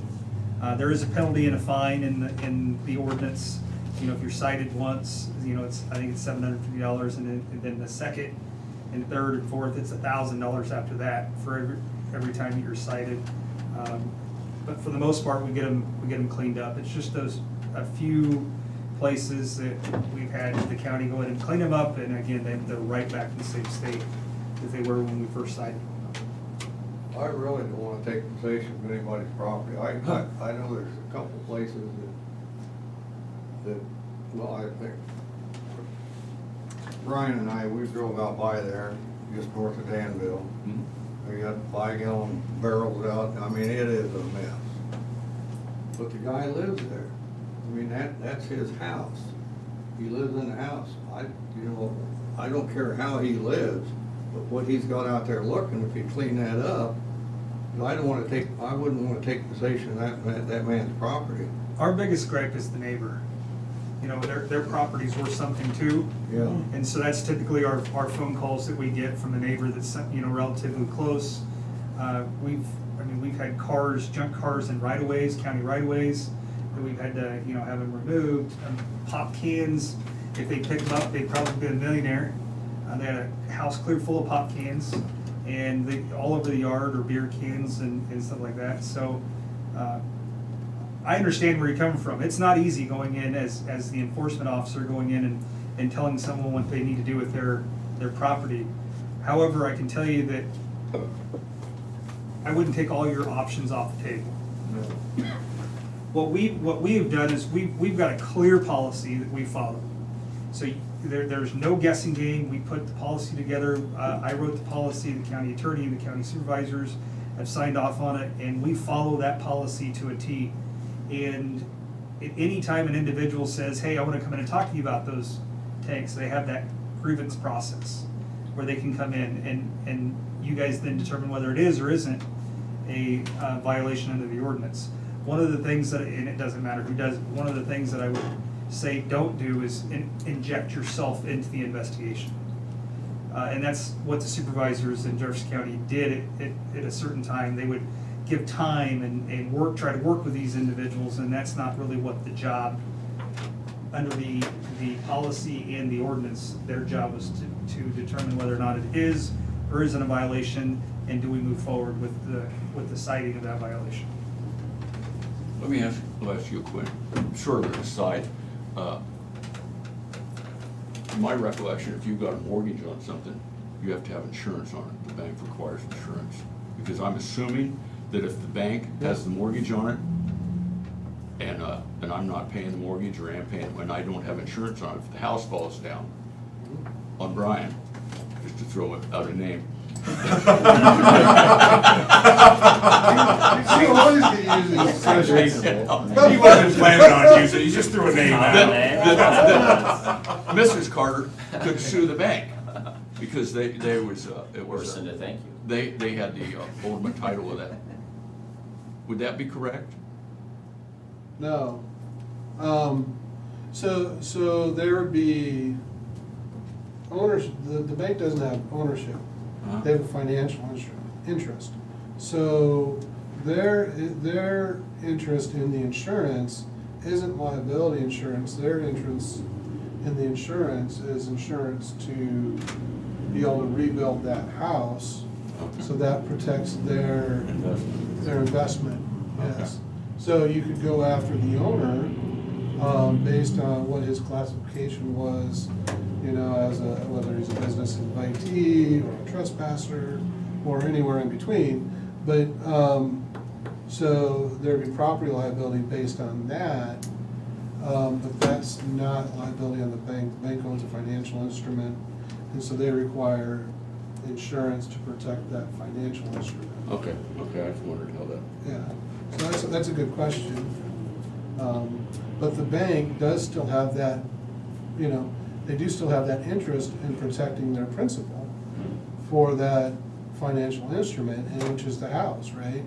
So if we go to do something that looks like a administrative foreclosure based on nuisance, they do have a vested interest in going in and abating that, or forcing the landowner to abate it, you know, or call their note, so to speak, essentially. So, that does help. I don't know how many of these properties have mortgages. Have you ever ran into that, Elton? We don't ever get involved in that. And I didn't know, Krista mentioned it, and I thought it was an interesting comment, so I thought I'd follow up with you. The only time it really becomes an issue for us is if, when something's in an estate. And that becomes a little bit harder because, you Notice know, everybody. right, well, you don't know, even when it's in an estate, how do you enforce it on the executor? You send notices out and then they don't do anything, so those are kind of the, you know, whereas if you had another kind of trinket in the process of something else you could do, then it may get their attention, but in Jefferson County, we can get to the end game and that's it. They may not, never clean it up, and then what do you do? But is this, are we doing an ordinance for cleaning, or are we doing an ordinance for, because I would like to think that the pictures I showed you, I would like to think that there would be no problem with anybody saying, hey, we've gotta do something about that. I'm not talking about somebody that's got too many beer cans, because that's stuff that, yeah, we could get after them and say, hey, take care of those beer cans, but still is on their property. I'm not trying to take anybody's property over beer cans or pop cans in their yard. But when the house is burned down and they use it as a dump site, like the pictures I showed you, I think that's pretty obvious. That's the stuff that I'm talking about, not the, you know, my neighbor's got mice. When you live in the country, everybody does. I'm talking about something that is obvious. Nobody's living there. More trash is accumulating there, you know what I'm saying? I mean, something like that, that's. And I guess I would be something that's an immediate threat to put, I mean, if you have a building starting to fall down or something like that, you know, that concern. Matter of fact, when I went to ISAC, I think I mentioned it a couple of, anyway, I went to one of those classes and they had a guy from Iowa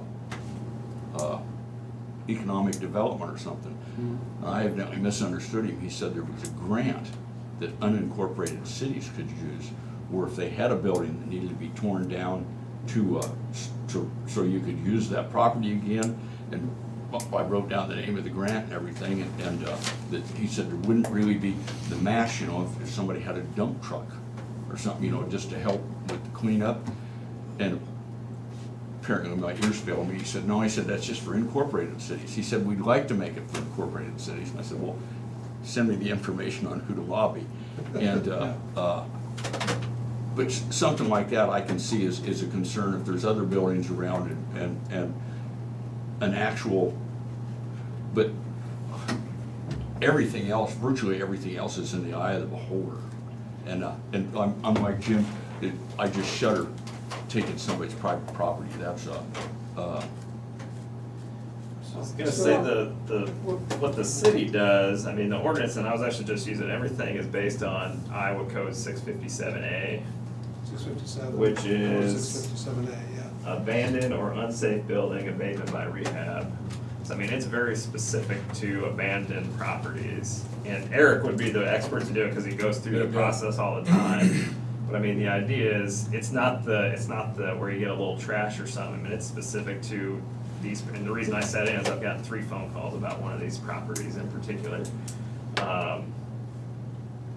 But it's to address those ones where there's a fire in it and it's gonna fall down or something, and that's where the city goes in. And they're really looking at it to also clean up neighborhoods, but I was at their council meeting last night for something else, and I mean, they auctioned 3 of these properties off, so when they do that, this is getting on the back half of the process. I mean, they have very specific conditions. I think it was, you get 60 days to start it, you got a year to finish it, and you have to upgrade electrical, plumbing, and they list all the things you have to do to the building to fix it up. So then from you, then they're guaranteed too that it's gonna be in a condition that's gonna start generating revenue again and be nice for the neighborhood and so on and so forth. But part of that is acquiring the property, but within that process, there's a judicial process, and whoever owns it has the ability to get involved in that process and keep their property. So it's really trying to address, and I think, again, you were on the council, so you probably know this better than I do. I think the idea is, you're looking at properties where you know you've got somebody that's just never coming back.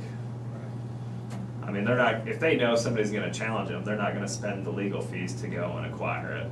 I mean, so I don't know if any of these properties are at that state, but I mean, I think that's the idea. And I think for you to limit your concern of just, it's in the eye of the beholder. I mean, this is a specific thing to, and maybe there's still a little bit of the eye of the beholder, but it's specific to abandoned properties, really. So, I mean, it's a little more specific than just, oh, he's got 100 5-gallon barrels on his property or whatever, so. You might have 200.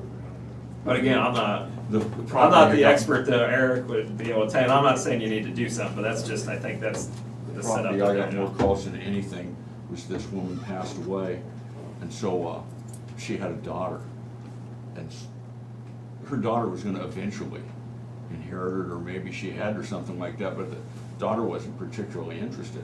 Well, it got run down and more run down and more run down and more run down, and so people wanted something done. We don't there's not a, and you drive by it, yeah, but it wasn't well, they said, well, kids could get in there, well, there's always, but, So I think what I'm hearing is, because when I look at your policies, and we've talked about this a little bit on the phone, whether you wanted to go with 657 or 657A, so 657 being simply nuisance and abatement, or 657A being where you go ahead and take possession of the property and then either sell it as is with a contract that they will fix it in a set amount of time, or abate it and then sell it.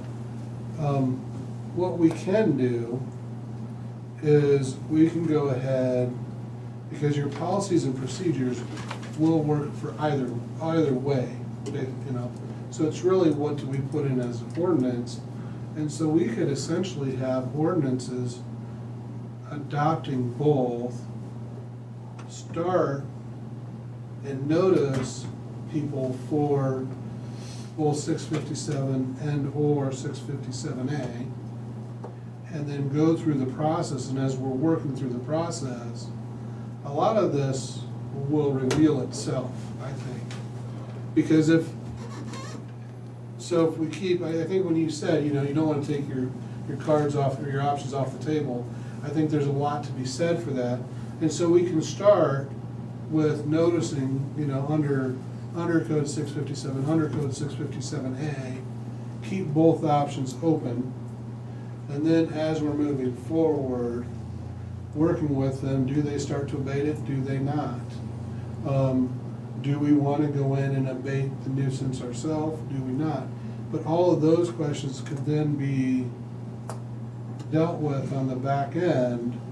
And we've started the process, we then have those options available. Now granted, if say we wanted to go ahead and spend a bunch of money abating things, we would have to set that money aside. But if we wanted to do the foreclosure, you know, administrative foreclosure is what we'll call it, you know, administrative foreclosure, and then resell it to somebody who will come in to abate it, that really, I don't think that would cost a lot for the county to do. But again, then we're just talking the extreme situations, right? And quite honestly, I wouldn't mind hearing from the sheriff and maybe Brian, they're the ones that see and hear a lot of this stuff. If they got any input, I'm concerned about telling somebody what they're gonna do with their private property that isn't an immediate danger. The ordinance, is there a restriction on land size? Do I recall, like the lot size has to be under a certain size, or? Acreage or something like that, I thought there was something I would about have to, acreage. I'm not sure recall that specifically. I know some of the problem areas, I can't remember what that lot size was, but in my mind, when I read it a few weeks or months back, it eliminated some of those residences in the county that to me would be those problem areas that we specifically talked about. I do think that there are current options in place where we can deal with the disposal of solid waste, like specifically the photos of that dump site. I think we have options currently where we can deal with that. We can work with the DNR, we can do enforcement. You saw the house too, right? Where I we mean, will it's wide open, man. Right, so where we will struggle is on the structure. So the structure, to my knowledge, I don't think we have the current ability to enforce a change, a structural change. But I'm just saying, if a house has a fire, I know you're supposed to board up windows and all that stuff right away. This house is wide open. You Sure. can walk through the kitchen and the living room, stuff still hanging down from the, pull that thing out. I was looking for your phone. I don't got your cell phone number, Trent. I need that. I was gonna send it And to I you. don't doubt that, and maybe I may be missing a portion of the code, but I think without the ordinance, we wouldn't have the ability to enforce anything on the structure. We can enforce the trash and all that stuff. the trash and the burning. That's currently an option we have, but it's the structure where we would fall short of, unless I'm missing something. Well, this house that we're looking at in Yarmouth, same situation, it has partially burnt and no windows got boarded up, and every time the wind blows, it blows the broken glass into the neighbor's yard who has little kids playing outside. And that's, their concern is that this is going to cause injury to these children, because obviously you can't stay on top of the broken glass every time the wind moves or something falls apart, so, and that's one of the concerns. Now, when John Crouch was here, who's a fire marshal in Yarmouth, he mentioned that he thought the owner actually would like to give it, and again, it was his thought, so I'm just saying what he had mentioned, that possibly that owner would have been interested in giving that property away, but somehow that mortgage is hooked to one of his other mortgages, like the home that he lives in, because that was a business previously. So that's where that was a question. And he's still paying taxes on it, that's how I recall. Yes, but yeah, I think they're all hooked together somehow. We're hooked together, yeah. Yeah. Rodney, did you send the panels, the siding in to Iowa City? I did not, I have not received them. Probably still sitting on my desk. Still sitting on your desk? Yep, in the baggie, yep. Oh, okay.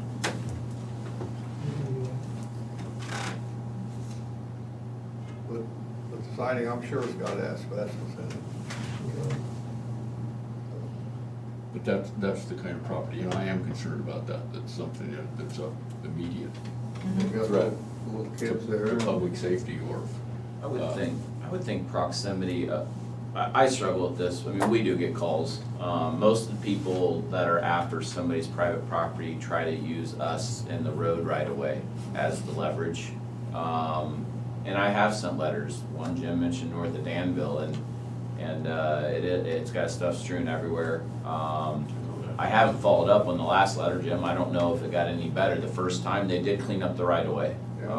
And parked vehicles, Kevin and I've talked about that a couple different times, and I think, just so you know, I think we are going to, I've avoided it for as long as I think I can, but I think I am gonna come to the board and we're gonna do some sort of just a basic fundamental ordinance to force, to give Kevin, I think, and his crew, who do a great job, even though they don't really have the tools on this topic, of force people to get vehicles out of the way. We're starting to see that, and we're rolling up the winter and stuff like that, and that's a side topic, but it does link into impacting how people are using, and that's normally what happens. They try to use the right of way as leverage to get some activity on the property. And I don't jump at that, because we don't have any enforcement rights, secondary roads, we do in the right of way. And so I will send letters, and more times than not, we get some activity. But I would think, no matter what, there would have to be a proximity to other inhabited residents conversation here, and lot size is all the part of that conversation, but people tend to call just because they're frustrated that they drive by a place they don't like it, how it looks. Calls I get are not always neighbors. In fact, more often than not, it's somebody that, it could be somebody random that drove by and that's just disgusted that somebody would keep their property that way, and shouldn't you be able to do something? If you got 100 acres and you've got a burned out house out in the middle of it, to me that's whether you like it or not, to me that's a different subject than if you've got a house that's partially burned out right beside, next door to another lot kind of a thing.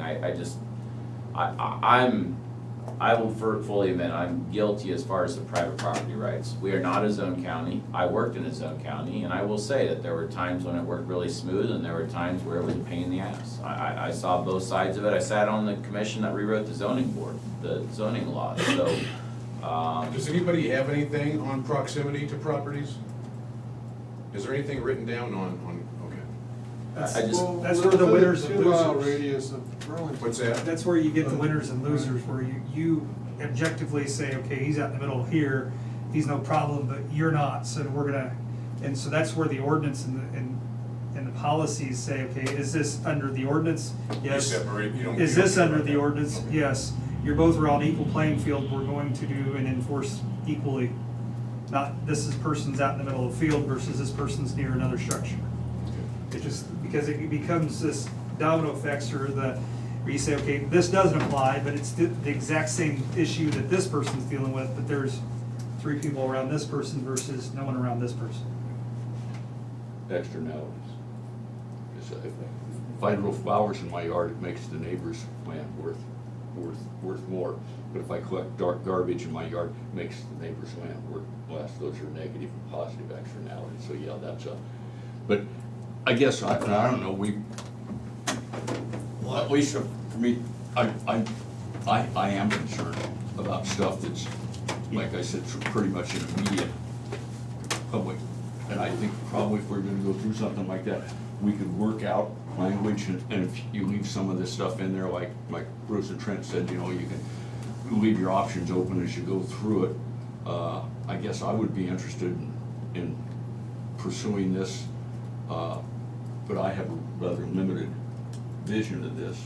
Well, let me tell you this, I know, I've been on the board since when we opened up Jefferson County, when you got Moines County. Them supervisors, they were happy. You haven't had any problem with them, have you?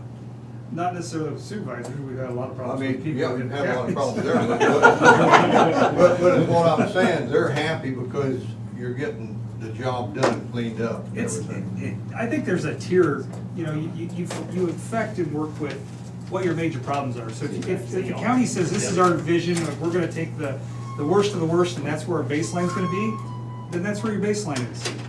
It's really about what the county wants and what people want. I've been at supervisors' meetings where the county supervisor said, we don't believe this is a nuisance. The very next week, there's a pile of people in there saying, we live around this, we believe it's a nuisance. And so those people tend to change supervisors' minds on what they observed and what they saw. And it's a learning process. You learn in each county what your county is wanting, what the constituents of the county is wanting, and what the supervisors are willing to tolerate. But at the end of the day, that's why, you know, an entity like ours or another entity within the county, it takes you guys out of the process other than to determine whether it is or isn't.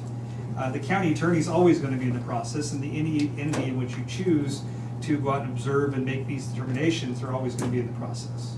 Well, and I would guess, you know, that basically, if sounds to me like the awareness of doing something, but we would have to define nuisance, however narrowly or widely we wanted to define nuisance. We would have to, and if we've got 2 or 3 options of what you can do, start out with all 3, and just trim this. Is that sort of what you were talking about, leaving a lot of Yeah, on the table? that's what I would say. I mean, you may have them in there, but maybe you don't have the right, or the thirst to go after someone's house. And that's not the end game in the county's wanting to do. But you are wanting to get things cleaned up that's been burnt or been abandoned. So those will be easier things. Obviously, no one should be living in those structures.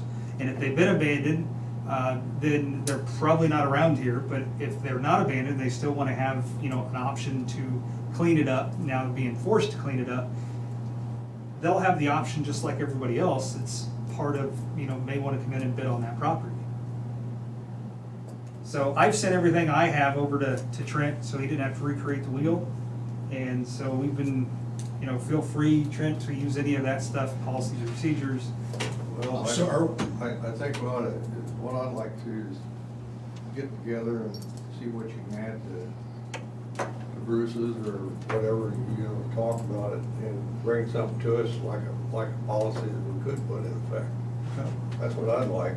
But you're gonna do two different ones. You're gonna keep 657A and 657 separate on how we're handling properties, because we're really looking at the A part of it, right? You're gonna incorporate them together, aren't you? So- Tie them in? Yeah, so what, so what the city did is the city has one contiguous one. It's very, very tied into their zoning ordinance, tied into their zoning appeal process, very tied into that. So that would be difficult to do. With the counties, what they do is they have this policy procedure, nuisance policy procedure, and then this separate nuisance ordinance. So, the same policy and procedure, which is what Russ follows, for Jefferson County, and I believe as well as Louisa County, is that correct? We don't follow this procedure, we really do Louisa County. There's a nuisance ordinance, but we really do it under zoning. Okay, so there's under zoning.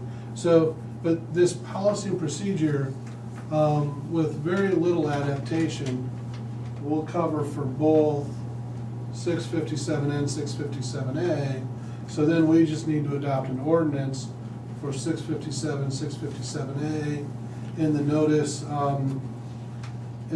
we'll just notice for both ordinances.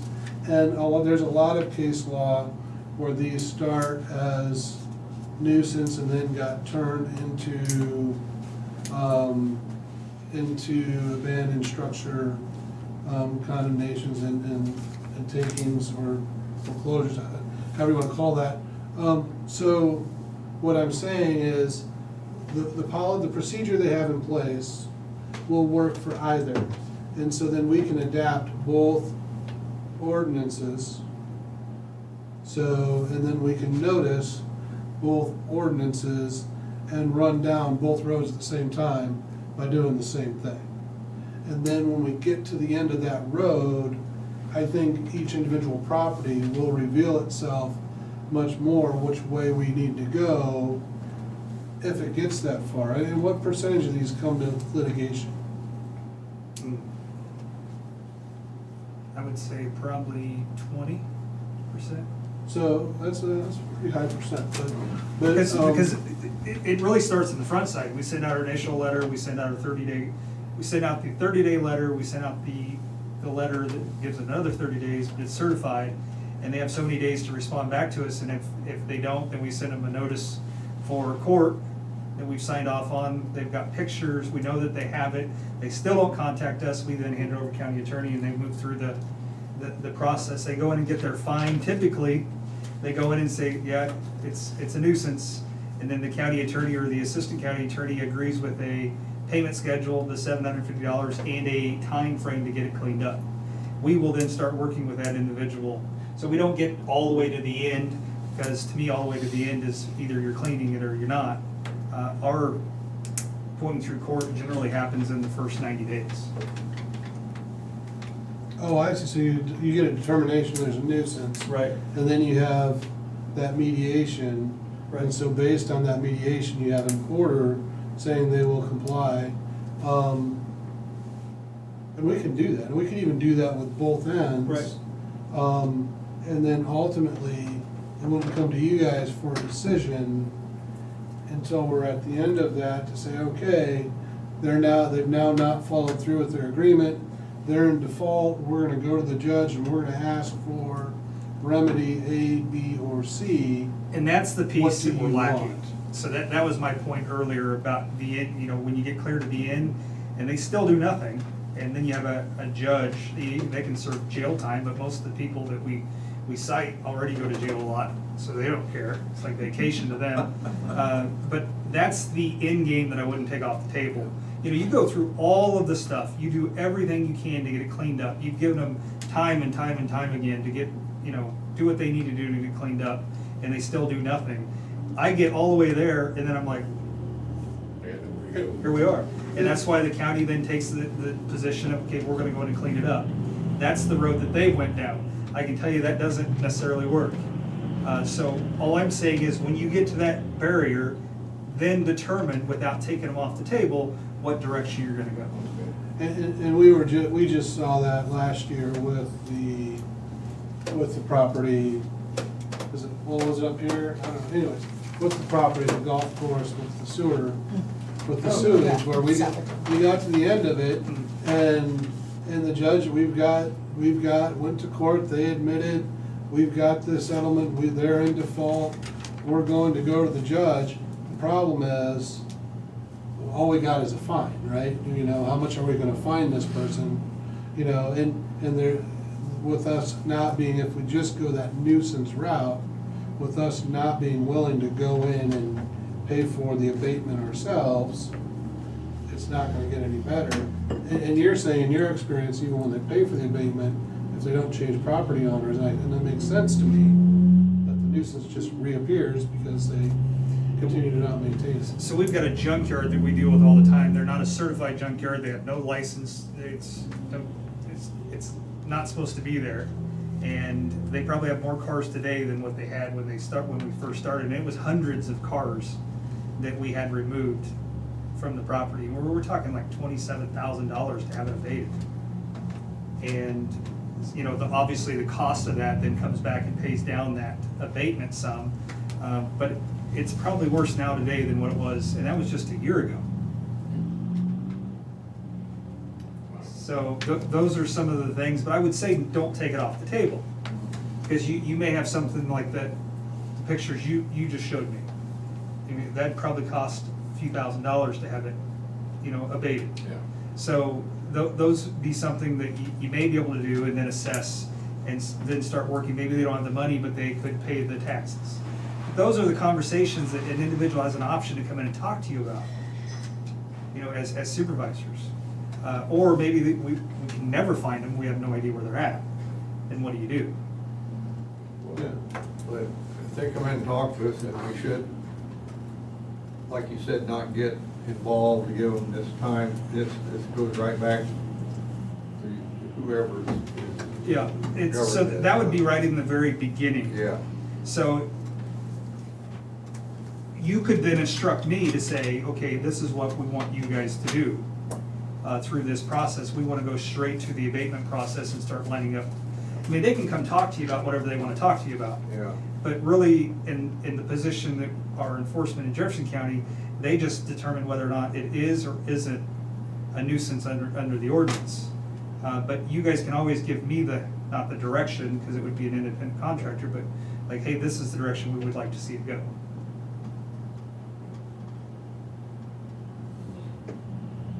Well, there'll have to be some discussion about the definition of nuisance. So, I think there's a formal legal definition, right? Yeah, I mean, I would really like to stick to The state's got the definition from the code. I mean, I think we're in our best position. Now, we can wean down from that, we certainly can't add to it, right? We can wean down from that if you want. Or we can, you know, wean down from it policy-wise in the policy as well. but I'd be anxious when you get in there, have the code definition, because I. Want it? You got it? Yeah, that'd be great. I can go run a copy of it. Yeah, that'd be great. You want your copy back?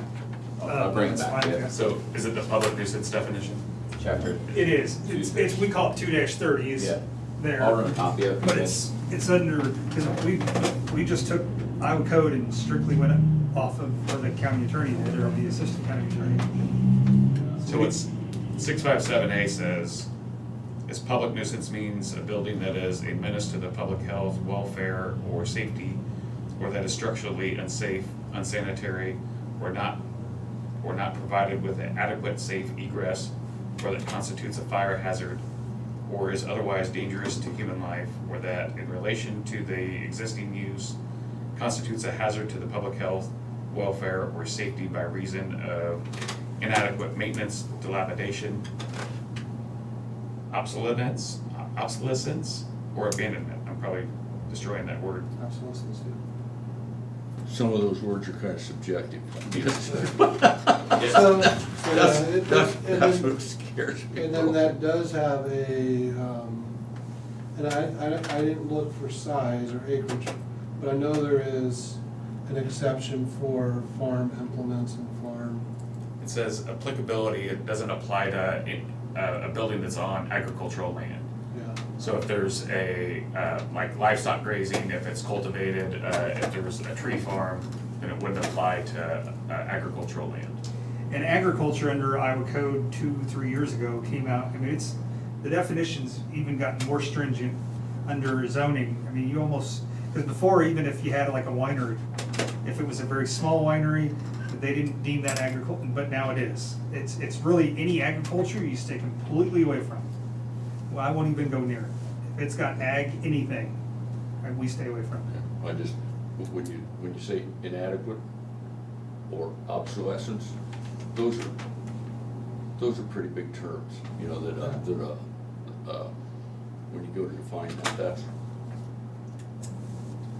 But like dangerous, Oh, some of them I like, but yeah, I do agree with Tom, because that, you know, how do you, who's making that call on? Yeah, having the right person in that position and then creating that standard in the right way would be very important, and then. Yeah.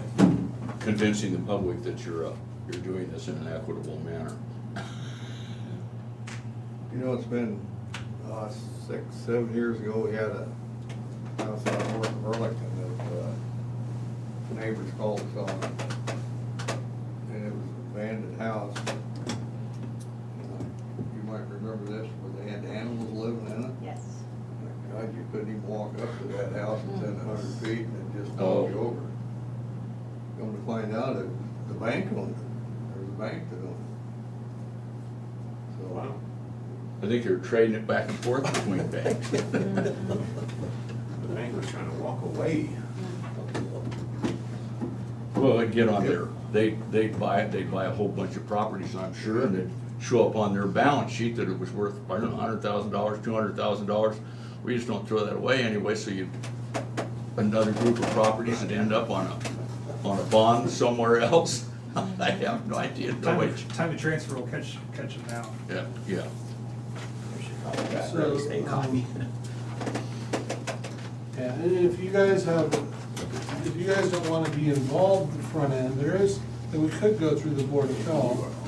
If you wanted as the reviewing entity for appeals, and have the Board of Health deal with it. And that might be a way to tighten it down to where you're looking at just the safety issues. Say, hey, look, this is coming to us through the Board of Health. They're saying there's a safety problem. That might be a way to do it as well. And that's. I like that. Yeah, I do too. I'd like to narrow it down so it doesn't have some of those stuff, because safe and unsafe is a little, not perfect, but it's easier to deal with. Safety, yeah. Matt's got broader shoulders than us, so. Like, Or we could say, yeah, it has to Just go through send him out to roads. Delegate. Clean this up. Yeah. Ship it our way, yeah. Yeah, but we could do that. I think that's one way to make it so you guys aren't the first line appellate board. So if they wanted to appeal, they can appeal it and go to Board of Health. Well, Board like of Health. if we said to do in Jefferson County, that And- you look at it, and then if they don't like that, then they can appeal that decision to the board. To the Board of Supervisors within 30 days Yeah. of notice. I do want to make clear that I'm not saying I'm willing to do it as an organization. I'm just saying that I'm here to.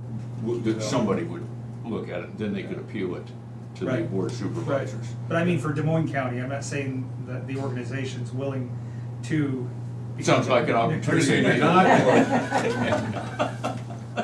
Would you be willing to take it to the board? That is a negotiating stance. I would be willing to look at what the end process is.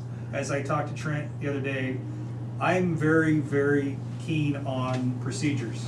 And if there's not a clear and concise procedure that you expect from us and I can expect from my employees, I'm not willing to get us involved.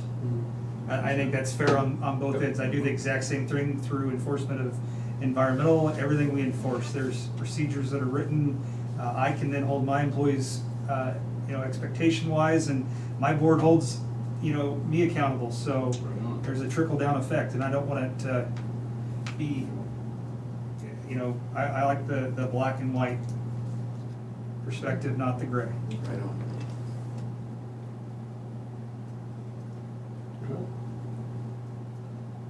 How are you gonna do that? So Sounds like we're gonna be talking again.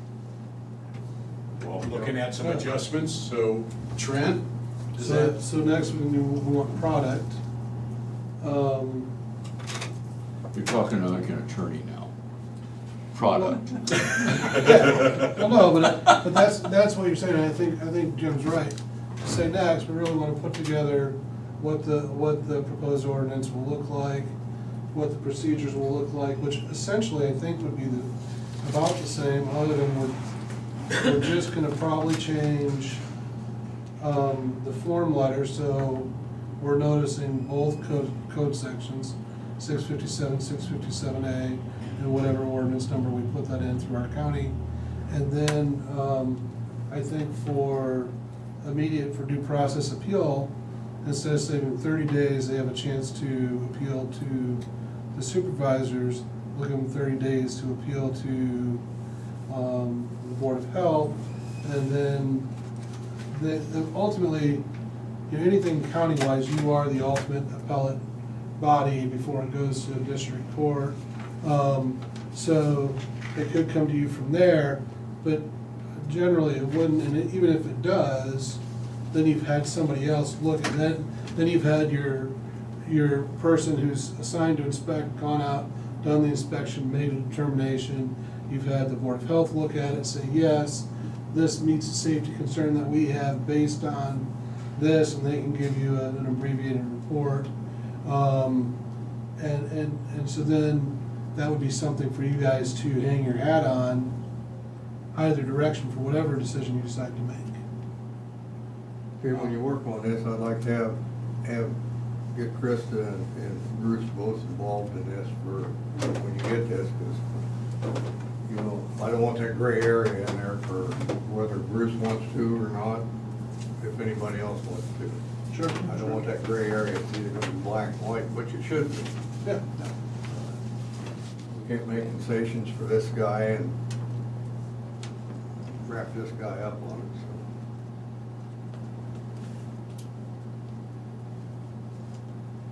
so. Yeah, I mean, I get what you're saying, but you're also asking to make the decision at the end. I think the reality is these are gonna be fact-specific cases. And that part of that will be our decision with the language. Yeah. You tell us, this, you got a choice between this or that, but it has to be one of them, something like that. Yeah. but you're gonna put some more defining language in 657A, right? Well, the language from 657A, and I think we can maybe pull out, if there's some that we want pulled out, we can look at doing that.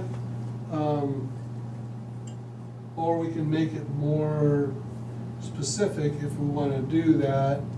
The problem we get from deviating away from current legislative language long-term is, the farther we get away from that, the harder it is to look and to get precedents that applies.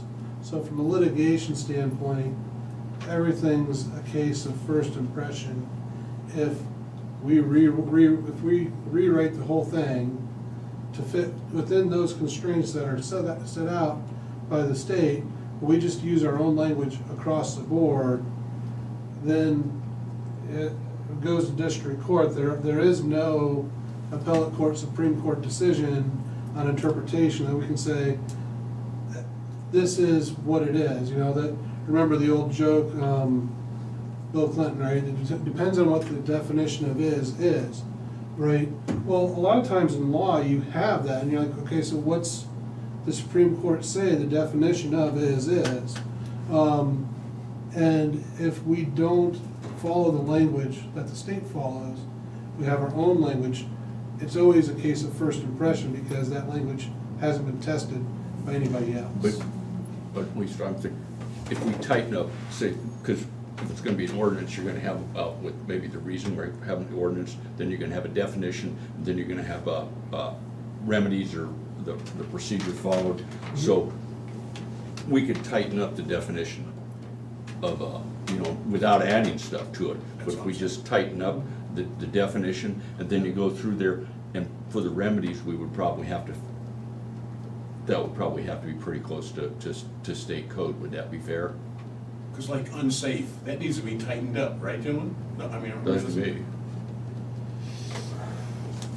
I agree. I mean, I'm not saying you're wrong. No, just tighten it up. We don't even need to change some of the language. I mean, but we eliminate some of it. Yeah, I think we can, if we look at that definition, there may be some of them on the tail end that we're like, you know what?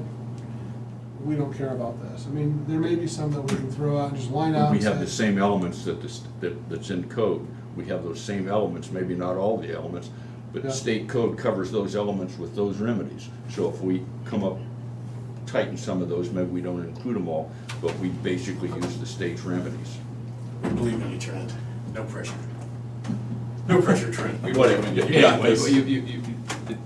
I guess that's what I'm saying, is I would be more likely to operate on the definition of nuisance. And then you could tell us, well, you're pretty much gonna have to follow this remedy or this remedy or this remedy to be within the code. so when you look at, I don't know about Louisa County, but you look at like Burlington's, because they have a zoning ordinance, it is very specific on what a nuisance is, because they have so if you're in violation of this zoning ordinance number A, B, C, D, E, F, G, and it's very specific, and you really do, and they really do a much tighter job of saying what those are.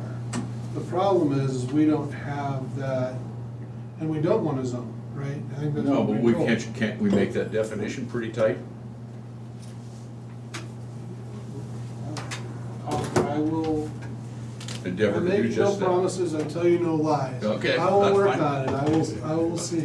Give it a shot. I'll give it a shot, yes. Thank you. We believe in you, Trent. Good. He used to be the mayor of Danville. So, I think it's Go the from one mayor to another.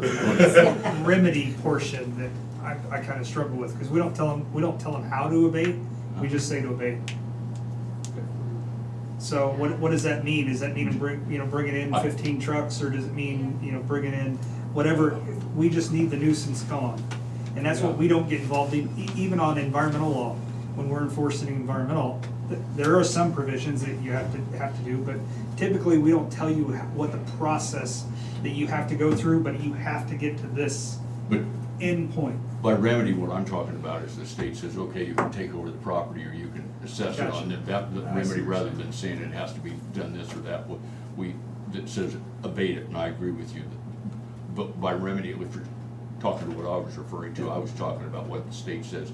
If they don't abate it, you can do this or this. That we would probably have to follow that pretty closely. yeah. Yeah.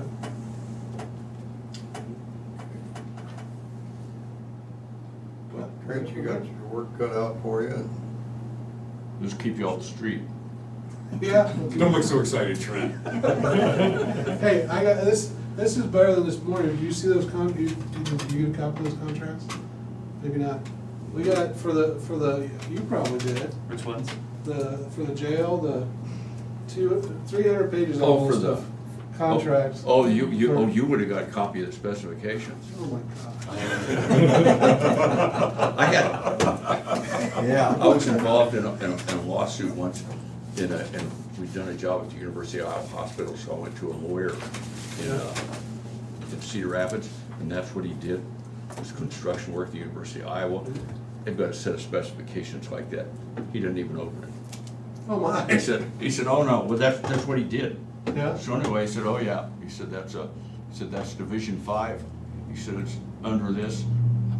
He quoted chapter and verse. So, Yeah. but that's all he did. Wow, that's impressive. Yeah. Well worth his fees. Yeah, yeah. Yeah, if you didn't have to open it at all, gosh. I didn't see him open it as soon as I went and started talking about it, because I was familiar with Section 5. Yeah, But I couldn't quote a chapter and verse. And he said, yeah. He said, but if you go to such and such, it says this. yeah. yeah, that's a.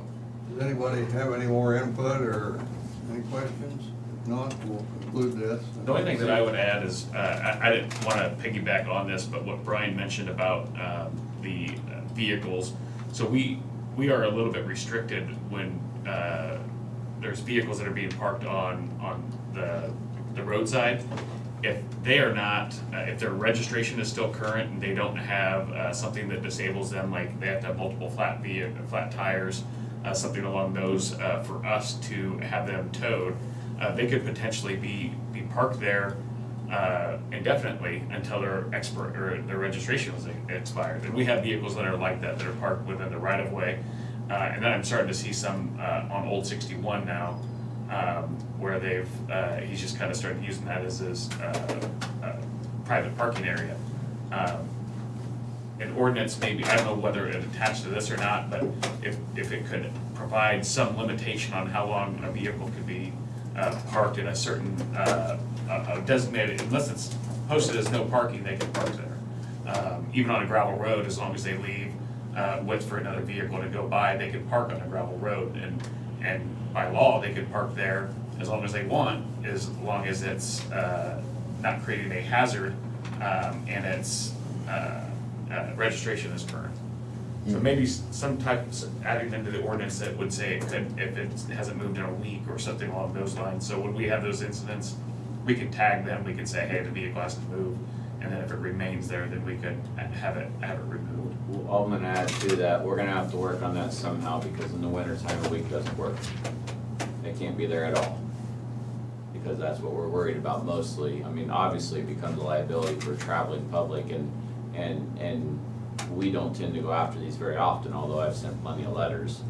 But come winter time, we have some, I can take you right now to some spots where if you're running a plow truck by and meeting a vehicle on the other side, it wouldn't be comfortable for anybody. You're right. So we need to address That some might have stuff. to be another separate ordinance, right? And that's fine, he's right though, we've talked about this for a couple of years. Yeah. We do have a little bit more leeway when it is a hazard, like during the snow time. Great. Our need to be able to push the snow a certain distance off, we have a little bit more leeway, but maybe adding that into that ordinance, wherever that ordinance would land. But just something to keep in mind, that maybe we should discuss that as we're starting to see vehicles pile up in the right of way that really shouldn't be there. Secondary roads, the sheriff's department, be the ones that be out there seeing that. We, rather than have somebody going out around the county looking for cars parked on the road. I'd rather see that as a separate ordinance. And it easily can be, it's something that I need to spend some time on, that's why I mentioned it, and it needs to happen, it's getting to a point. Dude, that's what I did. And the cities are already used to that, it's just the county that needs to get on board, because everybody knows come winter time, they got the snow routes, no parking, all that stuff. Everybody knows that they've gotta move that, push that snow. And the problem is, I'd really prefer to stay away from no parking, but there's no reason to drag this into the same work session, you've been here long enough. We'll do something different, we'll figure something out on that too, and whether it's the same or whether it's separate. Hey, look, Matt's making the Tom face. Now, don't smile again, do what you were doing before. Did you see that? I can see it. I can't do it I like can see it Tom, without man. even seeing it. I can't do it like Tom. Close your Yeah, eyes. it's impressive. That's good. Okay, anything else? We shall conclude this and maybe get back. How much time do you need, Brad? Next week. At least 2 weeks. Okay, we'll talk about getting back here in 2 weeks from today. That'll work, 'cause next Okay, week's. we'll have another work session. Well, hi. Hi. Whoa. Just sneaked in. Terry snuck out on us? Yeah. You're the third one who went through this morning. Yeah. We will As refer Cheryl to said, the if whole this auditor's uncle's office. off, you see that Fisher's got his motor